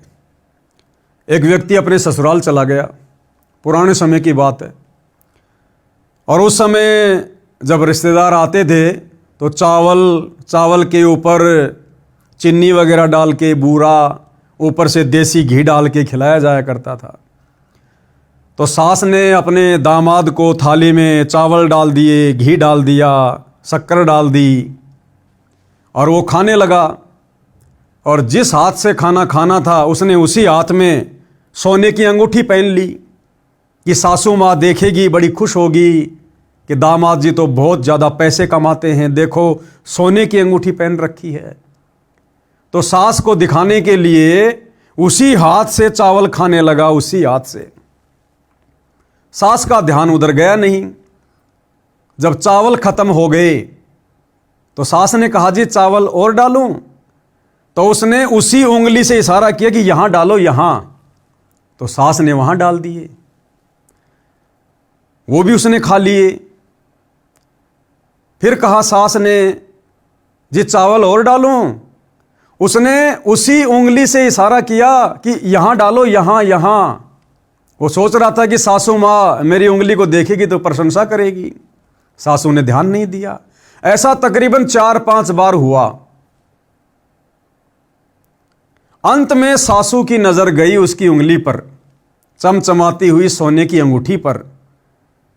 तो सासू ने कहा, ओ हो दामाद जी ने लगता है नई सोने की अंगूठी बनवा ली। तो दामाद ने कहा कि हे सासू माँ, इस अंगूठी की प्रशंसा अगर तू पहले कर देती, पहले देख लेती, तो ना तो तेरे चावलों का नाश होता और ना मेरे पेट का सत्यानाश होता, दोनों का नुकसान हो गया। तो कहने का मतलब है भाई और बहनों, हमने ये व्यर्थ का दिखावा नहीं करना, इसमें केवल नुकसान ही नुकसान है। अब गुरुदेव भगवान ने इन वाणियों का क्या सरलार्थ किया है? कबीर परमेश्वर जी ने अध्यात्म का विधान बताया है, यानी परमात्मा का ये नियम है। कहा है कि जो स्त्री भक्ति नहीं करती वह अगले जन्म में कुतिया का जीवन प्राप्त करके गली गली भोंकती फिरती है। कोई उसको भोजन का टुकड़ा भी नहीं डालता। मानव जीवन में सब भोजन समय पर मिल रहा था, भक्ति ना करने से ये दशा होगी। फिर ये दुर्गति होती है उन बड़े बड़े घरानों की, बड़े बड़े परिवारों की बहन बेटियों की, जो सत्संगों में नहीं जाती, जो शास्त्र अनुकूल सत भक्ति नहीं करती। फिर आगे चलकर अगले जीवन में वो कुतिया बन के नंगी घूमती हैं, नंगी एक रोटी के टुकड़े के लिए टकटकी लगा के बैठी रहती हैं। परमात्मा की भक्ति कुष्ठ रोगी क्या होता है? जिसके शरीर की खाल भी कट कट कर गिर रही है, उससे रक्त निकल कर गिर रहा है। कहते अगर ऐसा व्यक्ति भी परमात्मा की भक्ति करता है तो बहुत अच्छा है। भक्ति करने से उसका कुष्ठ रोग भी ठीक हो जाएगा और उसका भविष्य भी उज्जवल होगा। और जो भक्ति नहीं करता वो चाहे सुंदर शरीर वाला भी क्यों ना हो, उसका सुंदर स्वस्थ शरीर किसी काम का नहीं। इस जन्म में भी रोगी हो जाएगा, अस्वस्थ हो जाएगा, और मरने के बाद गधे कुत्ते के शरीर मिलेंगे, कुत्ता बनेगा, पूरे शरीर पर खुजली होगी, कीड़े पड़ेंगे।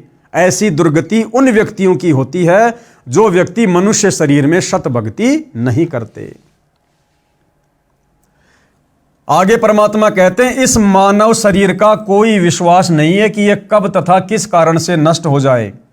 इसे बचाकर नहीं रखा जा सकता। इसका एक उपाय है, भक्ति करो, इतना सुमरण करो कि एक श्वास भी नाम के जाप बिना खाली ना जाए। श्वास छोड़ते समय तथा लेते समय प्रत्येक श्वास में नाम जाप करो, यानी श्वास ऊ श्वास में नाम जपो, व्यर्था श्वास न खोए। श्वास को नाम के जाप बिना व्यर्थ में ना खो। इस श्वास का ज्ञान नहीं है, ये अंदर गया है तो बाहर आएगा कि नहीं आएगा। इसलिए गफलत ना करके भक्ति में लग जाओ। यदि आपके पास धन है और सुविधाएं भी हैं, इनके कारण भक्ति करना कभी मत भूलना। श्रीलंका के राजा रावण के पास अत्यधिक धन था, उसने सोने के मकान बना रखे थे और खुद भी योद्धा था, परंतु श्री रामचंद्र के साथ युद्ध हुआ, मारा भी गया और वो सोना भी लूट लिया गया और राज्य भी गया। ये सब एक पलक में हो गया, यानी राम जी के तीर से मारा गया। कुछ ही समय में सब कुछ नष्ट हो गया तथा यम के दूत यानी मृत्यु देवता के नौकर उस रावण को जंजीरों में बांध कर ले गए, नरक में डाला गया।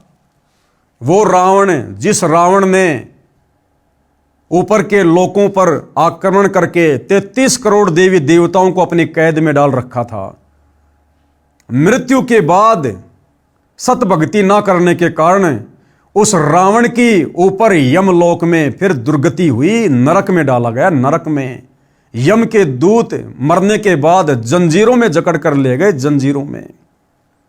तो आप और हम इस कलयुग के दो कोटि के जीव, ना हमारे पास में कोई धन है ना कोई बल है, फिर आप और हमारी भला क्या औकात है कि भक्ति बिना हम सही तरीके से रह सकते हैं, हमारा भविष्य उज्जवल हो सकता है।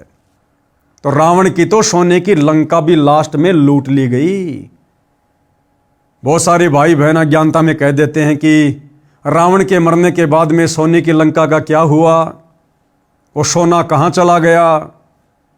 तो दास एक बार सुन रहा था सोशल मीडिया पर, अनिरुद्धाचार्य से कोई सवाल कर रहा था कि जी रावण की मृत्यु के बाद में सोने की लंका का क्या हुआ। तो किसी ने कहा कि सोने की लंका तो जला दी गई थी। सुना था हमने कि हनुमान जी की पूंछ में आग लगाई गई, हनुमान जी ने फुदक फुदक कर पूरी लंका में आग लगा दी और सारी सोने की लंका जल गई। तो फिर किसी ने सवाल किया कि जी हमने सुना सोना तो कभी जलता ही नहीं है, सोना तो जलता ही नहीं है। फिर वो अनिरुद्धाचार्य चुप हो गया। फिर वो कहने लगा कि वो सोना जब वो पिघला तो वो समुद्र में जाके बह गया।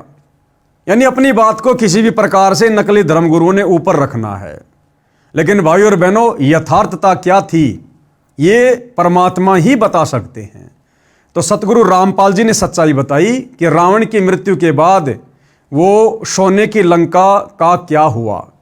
गुरुदेव ने बताया कई करोड़ों की संख्या में वानर गए हुए थे श्री रामचंद्र जी की ओर से युद्ध करने के लिए, और जब रावण मर गया उसके बाद में वो वानर सोने को उठा उठा कर ले आए थे।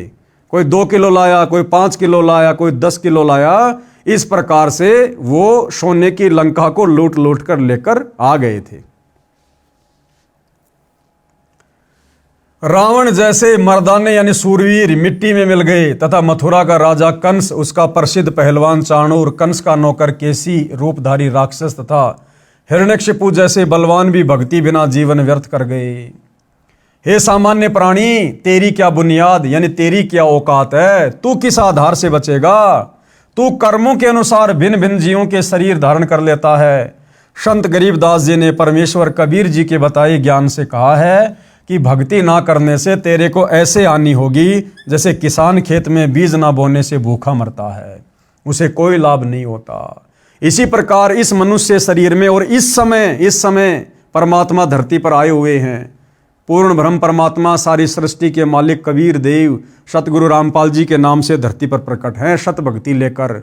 अगर इस वक्त हमने इस शरीर से सत भक्ति नहीं की, उनकी शरण ग्रहण नहीं की, तो ये परमेश्वर फिर हमें युगों युगों नहीं संभालेगा और अगले जन्मों में हमारी वो दुर्गति होगी जो ली दी नहीं जाएगी।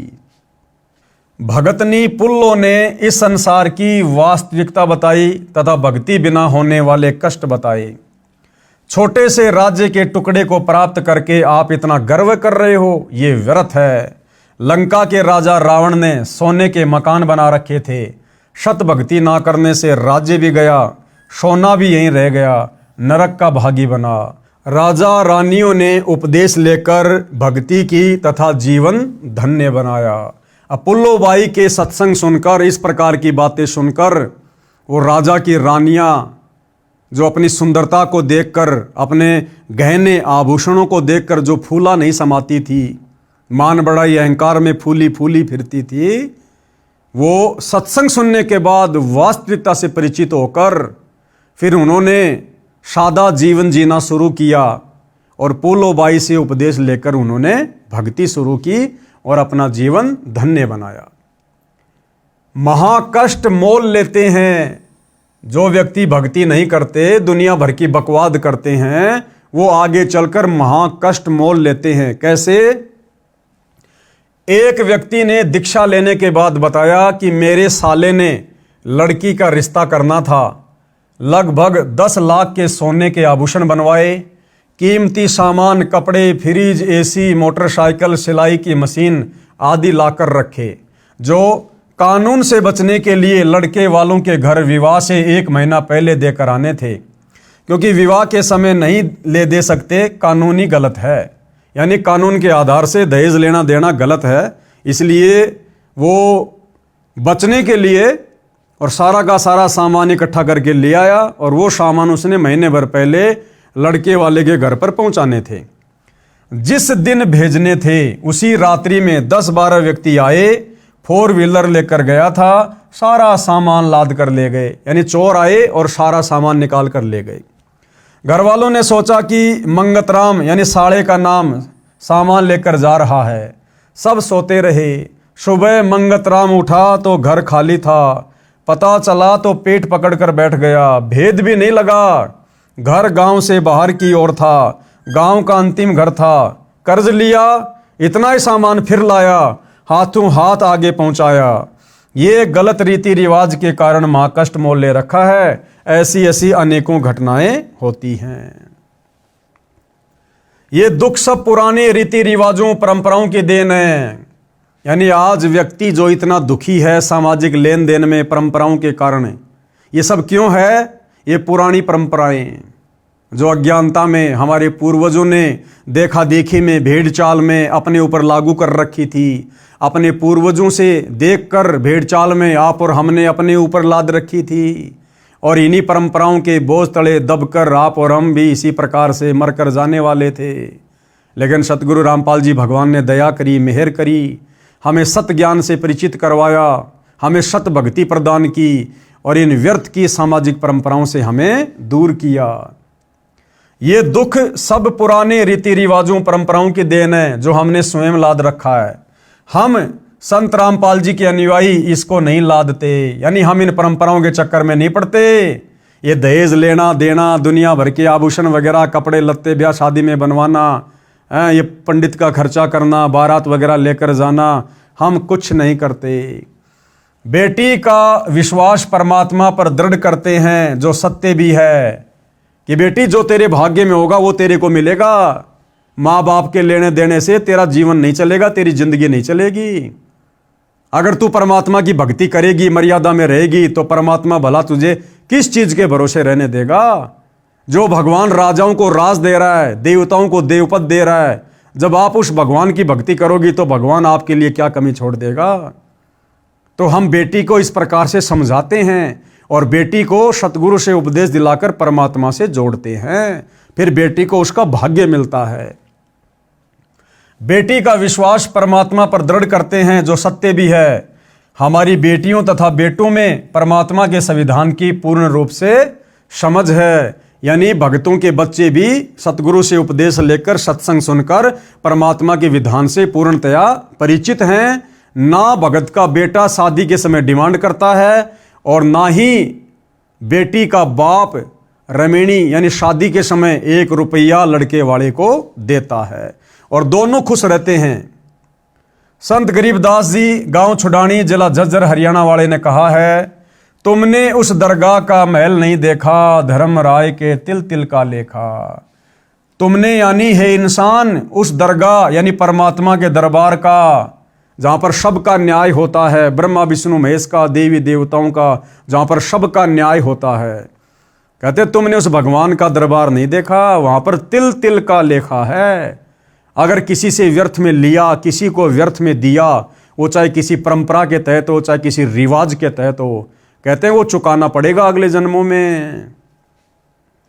अर्थात संत गरीबदास जी ने कहा कि आपने धर्मराय यानी परमात्मा का न्यायाधीश का महल न्यायालय नहीं देखा, जहां पर एक एक तिल यानी दाने दाने पैसे पैसे का लेखा यानी अकाउंट होता है।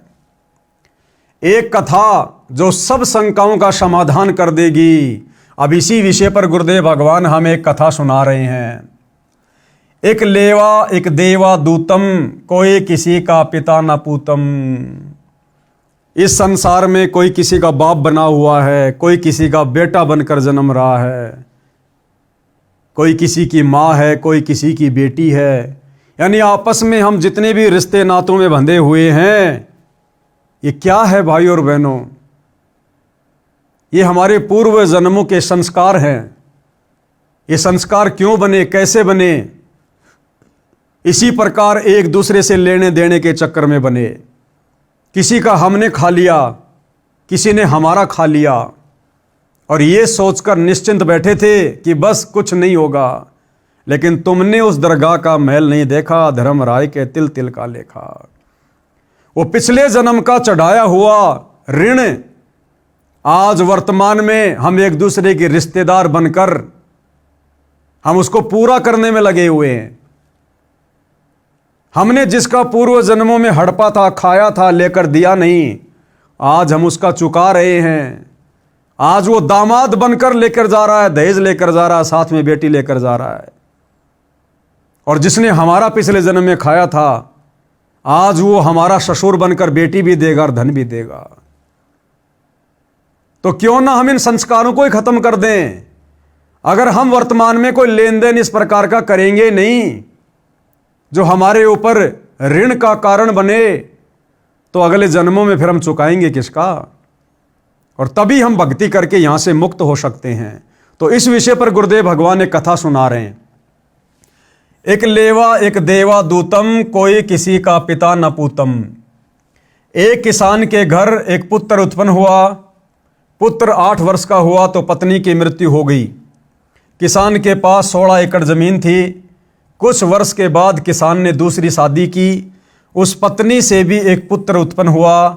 कुछ वर्ष पश्चात उस पत्नी की भी मृत्यु हो गई। किसान का प्रथम पत्नी वाला पुत्र 16 वर्ष का हुआ, उसका विवाह कर दिया। किसान की भी मृत्यु हो गई। इस कथा को समझने के लिए शुरू से थोड़ा ध्यान से समझना होगा। एक किसान था और उसको एक पुत्र उत्पन्न हुआ। जब उसका बेटा 8 साल का हुआ तो उस किसान की पत्नी की मृत्यु हो गई। किसान ने अपने छोटे बेटे के लालन पालन के लिए दूसरी शादी कर ली। दूसरी औरत से भी एक लड़का उत्पन्न हुआ और वो दूसरी औरत भी मर गई। यानी उस परिवार में बच गया किसान और किसान के 2 बेटे, जो कि किसान की दोनों पत्नियों से पैदा थे। बड़ा बेटा 16 साल का हुआ तो उसकी शादी कर दी गई। जब बड़े बेटी की शादी हुई तो किसान की भी मृत्यु हो गई। यानी अब उस परिवार में कौन बच गया? वो किसान का बड़ा बेटा, उसकी पत्नी और किसान का छोटा बेटा। 3 सदस्य परिवार में रह गए। छोटा लड़का 10-12 वर्ष की आयु में रोगी हो गया। अब उस बड़े भाई का जो छोटा भाई था वो 10-12 साल का होते ही रोगी हो गया। कुछ दिन उपचार करवाया। फिर बड़े भाई यानी मौसी का बेटा ने तथा उसकी पत्नी ने विचार किया कि उपचार पर क्यों खर्च किया, यदि मर गया तो इसके हिस्से के 8 एकड़ जमीन अपने पास रह जाएंगे। जब वो छोटा भाई ज्यादा बीमार रहने लगा, खर्चा ज्यादा होने लगा, तो उसके बड़े भाई ने और उसकी पत्नी ने मिलकर एक सलाह की कि क्यों हम इसके इलाज पर इतना ज्यादा खर्च करें। अगर ये मर जाए तो एक तो इलाज का खर्चा बच जाएगा और दूसरा इसके हिस्से में जो 8 एकड़ जमीन आनी है वो भी हमारे हिस्से में आ जाएगी। तो ये विचार करके उन दोनों पति पत्नी ने छोटे भाई को मरवा दिया। किस आधार से मरवाया देखिए। यह विचार करके पड़ोस के गांव से जो वैद्य यानी डॉक्टर उपचार के लिए आता था, उससे कहा कि इस लड़के को औषधि में यानी दवा में जहर मिलाकर दे दो, हम आपको धन दे देंगे। 500 रुपए के लालच में उस डॉक्टर ने उस लड़के को दवा में जहर खिलाकर मार दिया। गांव वालों को बताया गया कि रोग के कारण मृत्यु हो गई, यानी गांव में भी किसी को शंका नहीं हुई कि भाई लड़का बहुत ज्यादा बीमार था, हो सकता है मर गया होगा। किसी को शंका नहीं हुई। बच्चे की मृत्यु रोग के कारण हुई मान ली। उस मौसी के बेटे की मृत्यु के 1 वर्ष पश्चात बड़े भाई को पुत्र प्राप्त हुआ। अब जैसे ही वो छोटा भाई मर गया, उसको मरवा दिया गया। उसकी मृत्यु के 1 साल बाद उसका जो बड़ा भाई था और उसकी भाभी थी, उनको एक बेटा उत्पन्न हुआ। अब ध्यान देना भाई और बहनों, हम कैसे आपस में ऋण संबंधों में फंसे पड़े हैं।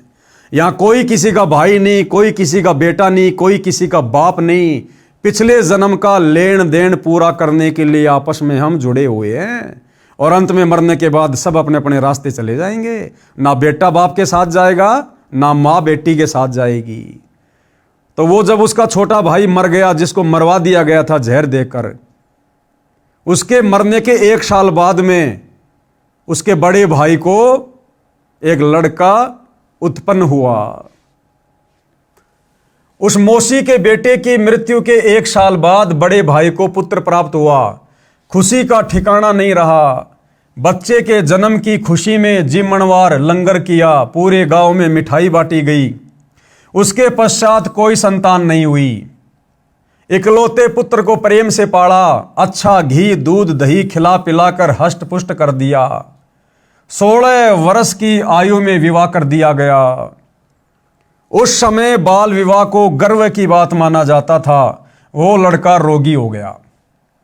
डॉक्टर पर डॉक्टर बुलाए, महंगे से महंगी औषधि खिलाई, परंतु व्यर्थ रहा। उस समय 1 महीने में 1-1 हजार की दवा खिलाई गई। हीरा तथा मोती भस्म भी औषधि में खिलाकर लड़के को खिलाया गया, जिस कारण से 8 एकड़ जमीन भी बेचनी पड़ी। जिस 8 एकड़ जमीन के चक्कर में उस बड़े भाई ने छोटे भाई को मरवा दिया था, अपने बेटे के इलाज पर वो 8 एकड़ जमीन भी बेचनी पड़ गई। और भाइयों और बहनों, वो लड़का कौन था जो उस घर में पैदा हुआ था? वो उसका वही भाई था जो उन्होंने जहर देकर मरवा दिया गया था। वो अपना बदला लेने के लिए फिर से वापस उसी घर में उसके बेटे के रूप में जन्मा, जिस कारण से 8 एकड़ जमीन भी बेचनी पड़ी। परंतु रोग घटने की बजाय बढ़ता ही चला गया और अंतिम दिन आ गया। लड़के का पिता चिंतित अवस्था में पुत्र के पास बैठा था। उसी समय लड़का बोला, भाई साहब। उसका बेटा अपने बाप को क्या कहता कि भाई साहब। अब वो बाप ने सोचा कि बेटा बहुत ज्यादा रोगी हो गया, दिमाग से डिस्टर्ब हो गया, लगता है पागल हो गया, मुझे पहचान भी नहीं रहा। अपने पिता को कह रहा है भाई साहब। तो बाप बोला, बेटा मैं तेरा भाई साहब नहीं हूं, मैं तेरा बाप हूं, तेरा पिता हूं। उसने कहा कि नहीं, मुझे अच्छे से पता है, तू इस जन्म में मेरा बाप है, लेकिन तू पिछले जन्म में मेरा भाई था, याद कर। लड़के का पिता चिंतित अवस्था में पुत्र के पास बैठा था। उसी समय लड़का बोला, भाई साहब एक काम करो। पिता ने कहा कि बेटा मैं तेरा पिता हूं। लड़का बोला कि मैं तेरा वो भाई हूं जिसको आपने जहर देकर मरवाया था। मैं ही अपना बदला लेने आपके बेटे के रूप में जन्मा हूं। एक लेवा एक देवा दूतम, कोई किसी का पिता नहीं पुतम। पति पत्नी के रिश्ते, माता पिता के रिश्ते, भाई बहन के रिश्ते, आपस में रिश्तेदार, हम सब पिछले जन्म में एक दूसरे का लेकर या किसी को देकर बैठे हुए हैं। इस जन्म में जो हम रिश्तों में जुड़े हैं एक दूसरे का पूरा करने के लिए। उस लड़के की माता जी भी वही विराजमान थी। लड़का बोला कि 8 एकड़ जमीन मेरे हिस्से की थी, वो मैंने वसूल कर ली कि तुमने मुझे जो मरवाया था ना जहर देकर 8 एकड़ जमीन के चक्कर में, देख, इस जन्म में तेरा लड़का बनकर और रोगी होकर मैंने अपने इलाज पर मेरे हिस्से की 8 एकड़ जमीन बिकवा दी, मेरा हिस्सा मैंने पूरा करवा दिया। अब केवल कफन तथा लकड़ियों का हिसाब शेष है, यानी अब मेरी मरने की तैयारी है, कफन का और लकड़ियों का हिसाब किताब और बाकी है, वो पूरा कर लो, उसकी तैयारी करो। ये बात सुनकर पिता और भाई का मुख फटा का फटा रह गया। अब ये बातें सुनकर वो तो हक्का बक्का रह गए कि भैया ये बात तो हमारे अलावा किसी को पता ही नहीं थी, इस बच्चे को कहां से पता चली। तो उनका भी पक्का यकीन हो गया कि ये तेरे घर में जो लड़के के रूप में जन्मा है, ये तेरा वही भाई है। ये बात सुनकर पिता और भाई का मुख फटा का फटा रह गया। अपने किए पर दोनों पति पत्नी ने पश्चाताप किया। परमात्मा का विधान अटल है। कौन सा विधान? एक लेवा एक देवा दूतम, कोई किसी का पिता न पुतम, ऋण संबंध जुड़े सब नाता, अंत समय सब बार बाटा। बड़े भाई ने पुत्र रूप में जन्मे छोटे भाई से प्रश्न किया कि हमने लालच में आकर जो पाप किया, हमें तो परमात्मा ने फल दे दिया। क्या फल दे दिया?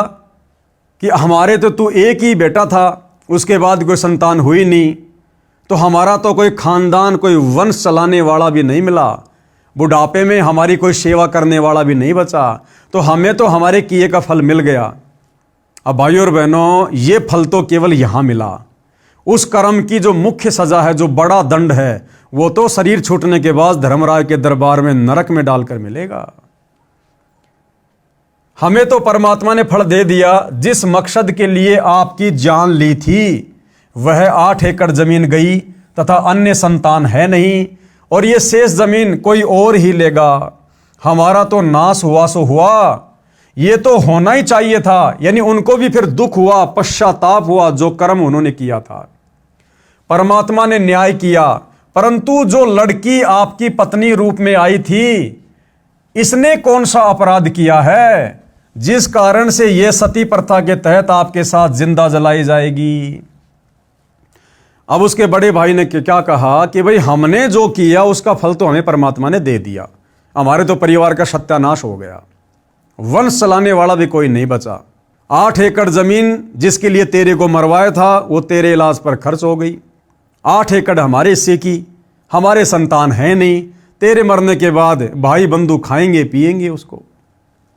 लेकिन एक बात बता, हमने जो किया उसकी सजा तो हमें भगवान ने दे दी, लेकिन भाई तेरी शादी करके जो ये लड़की घर में आई हुई है, अब तेरे मरने के बाद में सती प्रथा के तहत इसको भी तेरी चिता पर जिंदा जलाया जाएगा। मुझे यह बता कि इसको कौन से कर्म की सजा मिलेगी? तो लड़के ने क्या बताया? इसके साथ भगवान ने अन्याय किया है। छोटा भाई उर्फ बेटा बोला कि मेरी मौत के 2 वर्ष पश्चात वो डॉक्टर भी मर गया था जिसने मुझे 500 रुपए के लालच में जहर देकर मारा था। ये पत्नी वही डॉक्टर वाली आत्मा है। अब इसको वो फल मिलेगा कि जिस डॉक्टर ने 500 रुपए के लालच में आकर और मुझे दवा में जहर देकर मारा था ना, मेरी पत्नी के रूप में वही डॉक्टर वाली आत्मा आई हुई है। अब इस नादान को उस 500 रुपए के लालच में जो इसने मुझे मार दिया था, अब इसको मेरी चिता पर जिंदा जलाकर मारा जाएगा। तुमने उस दरगाह का महल नहीं देखा, धर्मराज के तिल तिल का लेखा। अब ये जिंदा जलाई जाएगी। उस समय सती प्रथा जोरों पर थी। पति की मृत्यु के बाद पत्नी को जिंदा उसी चिता में जलाया जाता था। अब समझाना क्या चाहते हैं भाइयों और बहनों हमें गुरुदेव भगवान? प्रिय पाठ को विचार करो, परमात्मा की दृष्टि से कुछ नहीं छुपा है। जैसा करेगा वैसा भरना पड़ेगा। प्रत्येक परिवार इसी प्रकार संस्कार के कारण एक दूसरे से जुड़ा है। कोई पूर्व जन्म का कर्ज उतारने के लिए जन्मा है तो कोई पूर्व जन्म का कर्ज लेने के लिए जन्मा है।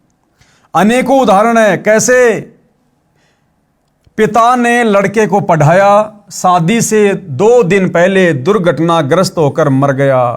वह अपना कर्ज पिता से लेने आया था। बेटा जवान हुआ, कार्य करके निर्वाह करने लगा। पिता रोगी हो गया, लाखों रुपए लगे, व्यर्थ रहे और मर गया। ये पिता पिछले जन्म का कर्ज लेने आया था, कुछ देने आया था।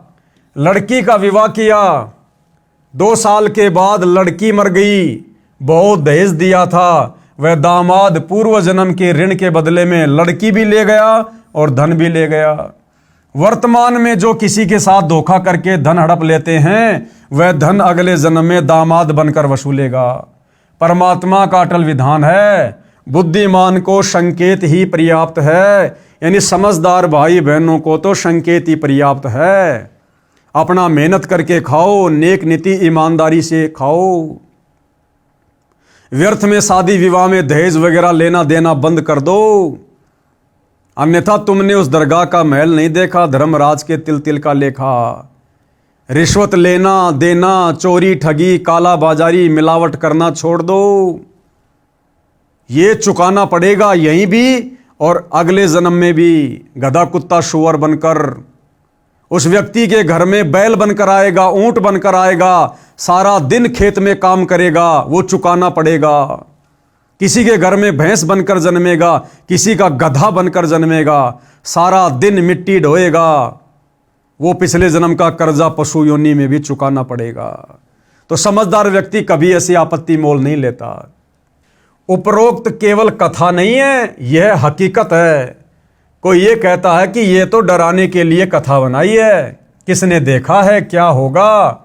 तो गुरुदेव कह रहे हैं जैसे चोर को कोई व्यक्ति समझाते हैं कि भाई चोरी मत किया कर, जब पकड़ा जाएगा तो पहले तो जनता पिटाई करेगी, फिर पुलिस पीटेगी और जेल में भी कष्ट उठाना पड़ेगा। अब यदि कोई कहे कि ये तो चोर को डराने के लिए कहा है, किसने देखा है कि आगे क्या होगा। तो गुरुदेव क्या कह रहे हैं, विचार करो कि चोर को सच्चाई से अवगत करवाकर डराया है और सच्चाई भी है। अब ये बात कहकर चोर को डरा भी दिया, अगर वो डर जाएगा, चोरी छोड़ देगा तो बच जाएगा। और ये हकीकत भी है, चोर पकड़ा जाएगा तो फिर क्या क्या होता है। तो भैया यदि हमें परमात्मा के विधान का ज्ञान नहीं है तो क्या परमात्मा का विधान बदल जाएगा? ये तो महापुरुषों ने बताया है, शास्त्रों में लिखा हुआ है, हमारी आंखों के सामने ऐसी घटनाएं आए दिन घटित हो रही हैं। अरे हम इंसान हैं, बड़ा अच्छा खाते हैं पीते हैं, मौज मस्ती से परिवार में रहते हैं, गर्मी सर्दी से मकान बनाकर अपना बचाव कर रखा है। और ये दुनिया भर के जंगली जानवर, क्या उनको दुख नहीं होता? क्या उनको ठंड में ठंड नहीं लगती? क्या गर्मियों में गर्मी नहीं लगती? क्या जानवरों को, पशु पक्षियों को भूख नहीं लगती, प्यास नहीं लगती? क्या उनकी डंडों से पिटाई होती है तो क्या उनको दर्द नहीं होता? क्या उनके पैरों में कांटे चुभने से दर्द नहीं होता? वो इतना कष्ट क्यों उठा रहे हैं? एक ऊंट, एक बैल सारा दिन खेत में हल में जुतकर क्यों इतना कष्ट उठा रहा है? क्यों उसके नाक में रस्सा डालकर खींचा जाता है? हमारे नाक का बाल भी उखाड़ दिया जाए तो कितना दर्द होता है। उस ऊंट के, बैल के नाक में तो छेद किया जाता है और रस्सी से खींच खींच के उसको चलाया जाता है, कितनी पीड़ा होती होगी। क्यों हो रही है?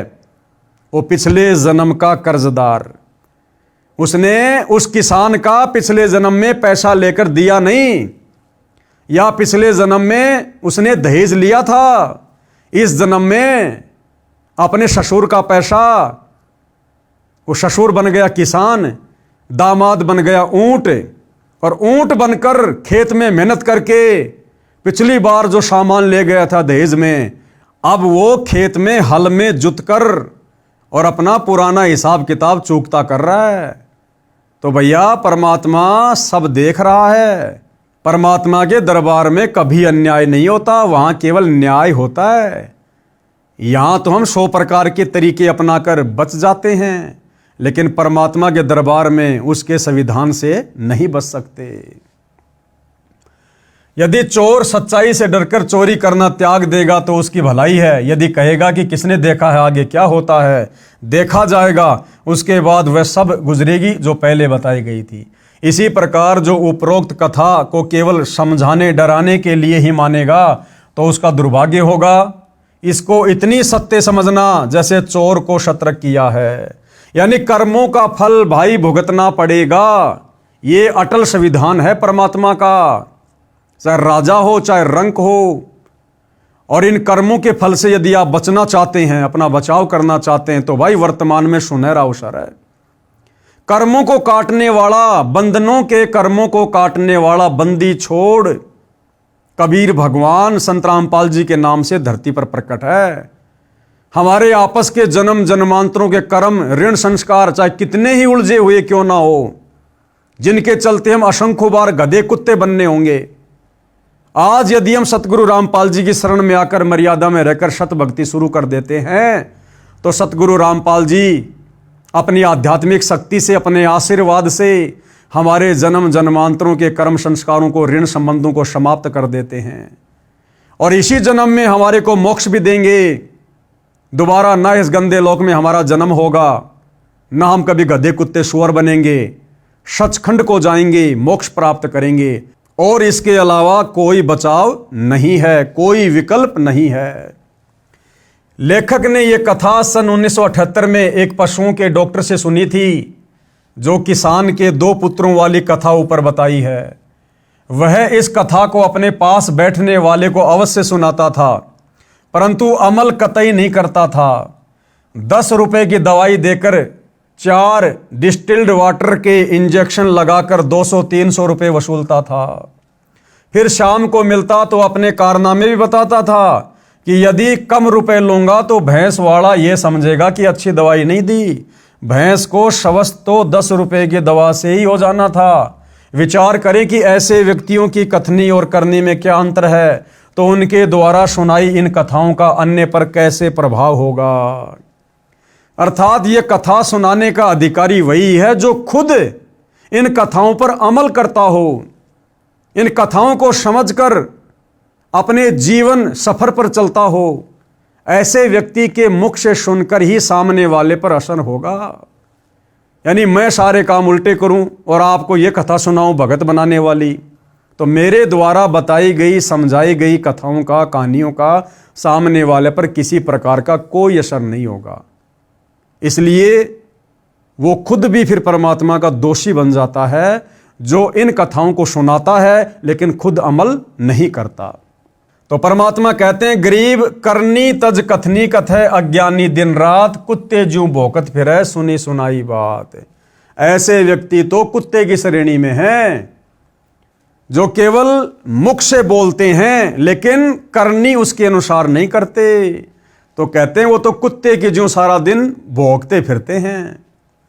संत गरीबदास जी ने कहा है कि जो ज्ञान की बातों के अनुसार क्रिया नहीं करते, जो अन्य को सुनाते हैं, वे अज्ञानी व्यर्थ में कुत्ते की तरह सुनी सुनाई बातें बकते रहते हैं। ये बातें कहन सुनन की नहीं है, यानी ये कथा केवल सुनाने तक सीमित नहीं है, इन कथाओं पर हमने अमल भी करना है। ये तो कर पाड़ने की हैं, यानी अपने जीवन में लागू करने की हैं, धारण करने की हैं, यानी इन पर अमल करना चाहिए। परमात्मा के विधान को समझकर निर्मल जीवन यापन करें, ना किसी को खिलाएं ना किसी का खाएं। हाँ, आपत्ति में किसी की मदद करना कोई बुरी बात नहीं है, लेकिन धोखाधड़ी करके किसी का रुपया हम ना हड़पें ना खाएं। जीवन की राह को काटू रहित बनाएं, परंपराओं का भार कम करो, बोझा लादकर सफर तय नहीं किया जा सकता। यदि आपको 10, 20, 50 किलोमीटर लंबी यात्रा करनी है पैदल, और यदि आपकी पीठ पर वजन बहुत ज्यादा है, तो आप जी कभी भी सफर तय नहीं कर पाओगे, बहुत दुखी हो जाओगे। लंबी यात्रा करने वाला कम से कम सामान रखता है। तो भाई और बहनों, आप और हमारी यात्रा तो 16 शंख कोश की है। 16 शंख कोश हमने सतलोक जाना है, बहुत लंबा सफर है। यदि हमने इन परंपराओं का बोझ अपने ऊपर से नहीं उतारा, शादी विवाह में दुनिया भर का खर्चा, दिखावा, लेना देना, त्योहारों के समय दुनिया भर का लेना देना, दिखावा, यदि हमने इन परंपराओं का, रीति रिवाजों का, कुरीतियों का, त्योहारों का वजन, ये बोझ अपने ऊपर से नहीं उतारा, तो हम कभी भी सतलोक की इतनी लंबी यात्रा पूरी नहीं कर पाएंगे। अर्थात हम कभी भी मोक्ष प्राप्त नहीं कर पाएंगे। और मोक्ष नहीं मिला तो फिर भाई और बहनों क्या होगा? सर्व विदित है। फिर इस भक्ति के करने से 2, 4, 5, 10 हमें लगातार मनुष्य जन्म भी मिल जाएंगे।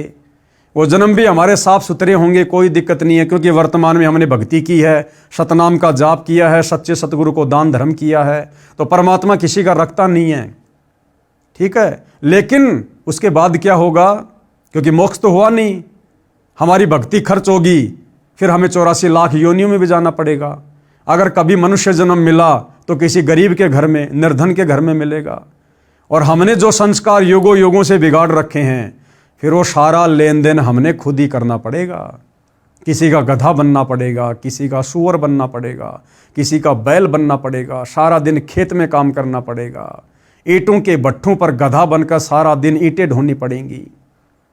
फिर हमारा जीवन, हमारा भविष्य नरक बन जाएगा, नरक। तो भाई और बहनों, ऐसी आपत्ति को दुर्बुद्धि प्राप्त प्राणी मोल लेता है। बाकी जिसको सच्चे सतगुरु के सत्संग मिल गए, ये सतज्ञान मिल गया, धर्म कर्म की अगली पिछली अगम निगम की जानकारी हो गई, वो आत्मा कभी भी इन परंपराओं में पढ़कर, व्यर्थ के रीति रिवाजों में पढ़कर, त्योहारों के चक्कर में पढ़कर, एक दूसरे से फालतू के लेन देन के चक्कर में पढ़कर अपने जीवन को बर्बाद नहीं करेगी।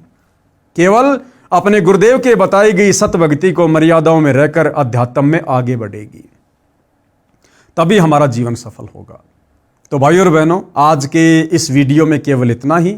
पुस्तक धरती के ऊपर स्वर्ग, इस पर आज हमारा ये 3रे नंबर का वीडियो था। कल गुरुदेव के आशीर्वाद से सेवा में फिर हाजिर होंगे। तब तक सभी भाई बहन गुरुदेव से आज्ञा लेते हैं। बंदी छोड़ सतगुरु रामपाल जी भगवान की जय हो।